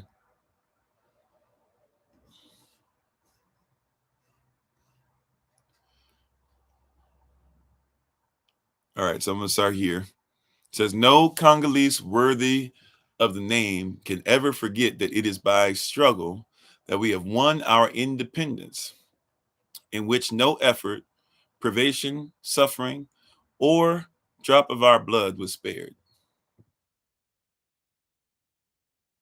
We have known jeers and insults, endured blows morning, noon, and night because we were Negroes. All right. Look up this stuff, right? Because we were Negroes. We have seen our land seized under the terms of what was supposedly the law of the land. Who can forget the volleys of gunfire in which so many of our brothers perished? The cells where the authorities threw those who would not submit to a rule where justice meant oppression and exploitation. We have not forgotten the law was never the same for the white and the black, that it was lenient to the former, but cruel and inhuman to the latter. That was our lot for the 80 years of colonial rule, and our wounds are too fresh and much too painful to be forgotten. But we, who were elected to guide our native land, we who have suffered in body and soul from the colonial oppression, we tell you that henceforth all that is finished with. Right?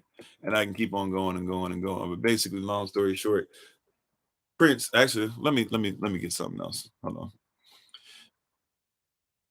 Okay, never mind. Never mind.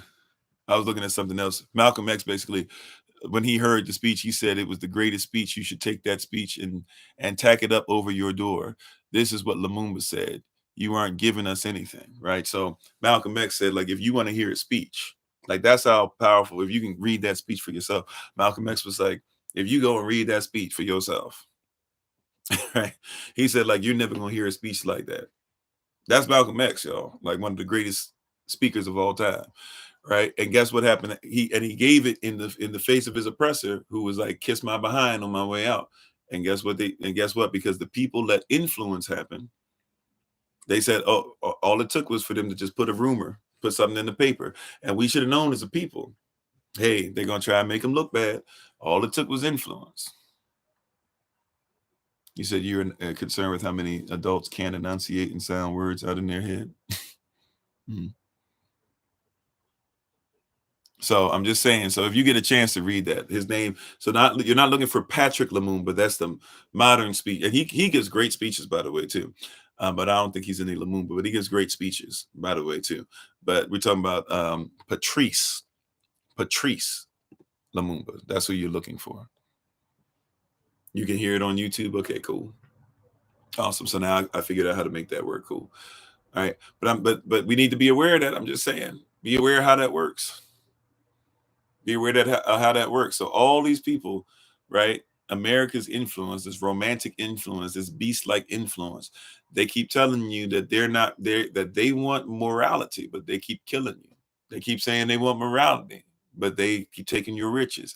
They keep saying they want morality, but they won't listen to you. They say they want morality, but when you speak something, somebody says, like somebody said today, oh, why are you talking about it? Everybody's got problems. I mean, that little girl, that little baby got molested. I mean, somebody touched my butt in the club. I mean, we all get touched. It sounds crazy, doesn't it?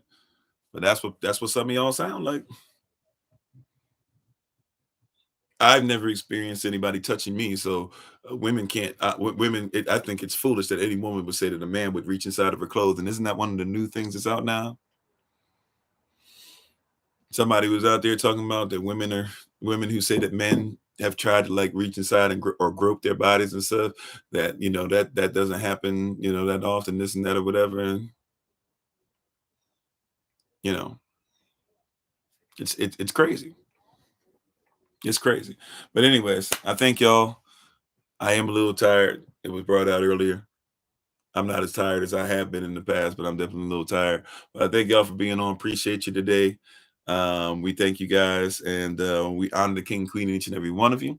Remember that for those of you who are going to be doing the Holy Day meeting with us today, we're going to have that at I think 6:15, 6:30. Please check your calendar, or check your text and your calendar invite. You should have both from that group text. And for those of you who are going to be joining us tomorrow for the SOC meeting, that'll be at 11 a.m. Eastern New York time. That's for everybody. So if you've been sent an invite, even if you haven't gotten one yet, if you've been sent an invite at any time from us in these last couple months, especially, and it says SOC community meeting, or we've said, hey, we're going to meet with people in your region, in your area at this time, you can use that same link. So even if you don't get a link, please just check for it. Okay. Thank you guys. Oh, Baba Kasha, thank you, Sister Mary. Appreciate you. So I'm gonna go ahead and take my leave and get the rest of my day started, I guess. But thank y'all for being on the podcast, on TikTok, on YouTube, on Facebook. We appreciate you so very much. And we look forward to talking to you guys soon. Thank you so much for being on. We are looking forward to, we appreciate y'all. For my wife, we appreciate y'all first and foremost. We appreciate y'all for my wife, the Honorable Maya. Check her out on TikTok, YouTube, her website, and Pinterest at Bloom and Flourish, not A&D, the letter N. Bloom and Flourish. She's a healer, herbalist, chemist, and biologist by degree. We are thankful to Yah for Minister Joseph last night joining us. We're thankful to Yah for Minister Morel, who should be giving us a word tomorrow. And we do have somebody as a backup for tomorrow. That person knows that if that they don't get a chance to speak it tomorrow, we'll have them on YouTube sometime next week. So we're excited about that. We're thankful for you guys continuing to grow with us. And we're going to go ahead and get ready to take our leave. If you're with us on TikTok, on Kofi_43. So if I'm looking at you now, this won't apply to you. You can jump over and look for Kofi_43. It's my name, KOFI-OFORI, and then put the number 3 behind it. And so if you want to search for that, we're going to do our shout out at the end if you'd like to participate in that. But to everybody, if you're on TikTok, if I'm looking at you now, just stick around for a little bit. We're going to do a shout out on here. If you don't know what that is, it's a pretty cool experience. It's something that we do together to come together as a community. So, but in any other, if you're on Facebook, if you're on, okay, if you're coming on, come on, say shalom. Sure. Watch your foot. Don't knock it over. All right. So if you're if you're going to stick around, or I'm sorry, if you're on YouTube, if you're on Facebook, please feel free to look at the description below to be able to get in contact with us or connect with us if you like to. If you're on TikTok, Kofi_40 3, just stick around to be able to make sure that you can be part of our shout out. So thank you to everybody. We appreciate you all. As always, it's been my pleasure to be on today. And this has been Pastor Kofi, Pastor Servant to Christ, where we are always changing lives one mind at a time and being a voice of the voiceless and speaking the unspoken until we have the great privilege, opportunity, and responsibility of being in front of you all again. Please remember, as always, just know that you are loved, you're necessary, you're majestic, you're fearfully and wonderfully made, and you, which is all of us working together on all these platforms today, will be the reason why people who are in this system no longer have to be of it. All right. Shalom, family. Peace. For everybody else, if you can, just for a little bit, we're going to go ahead and get ready to take our leave. If you're on TikTok, we're getting ready to do our shout out at the end that we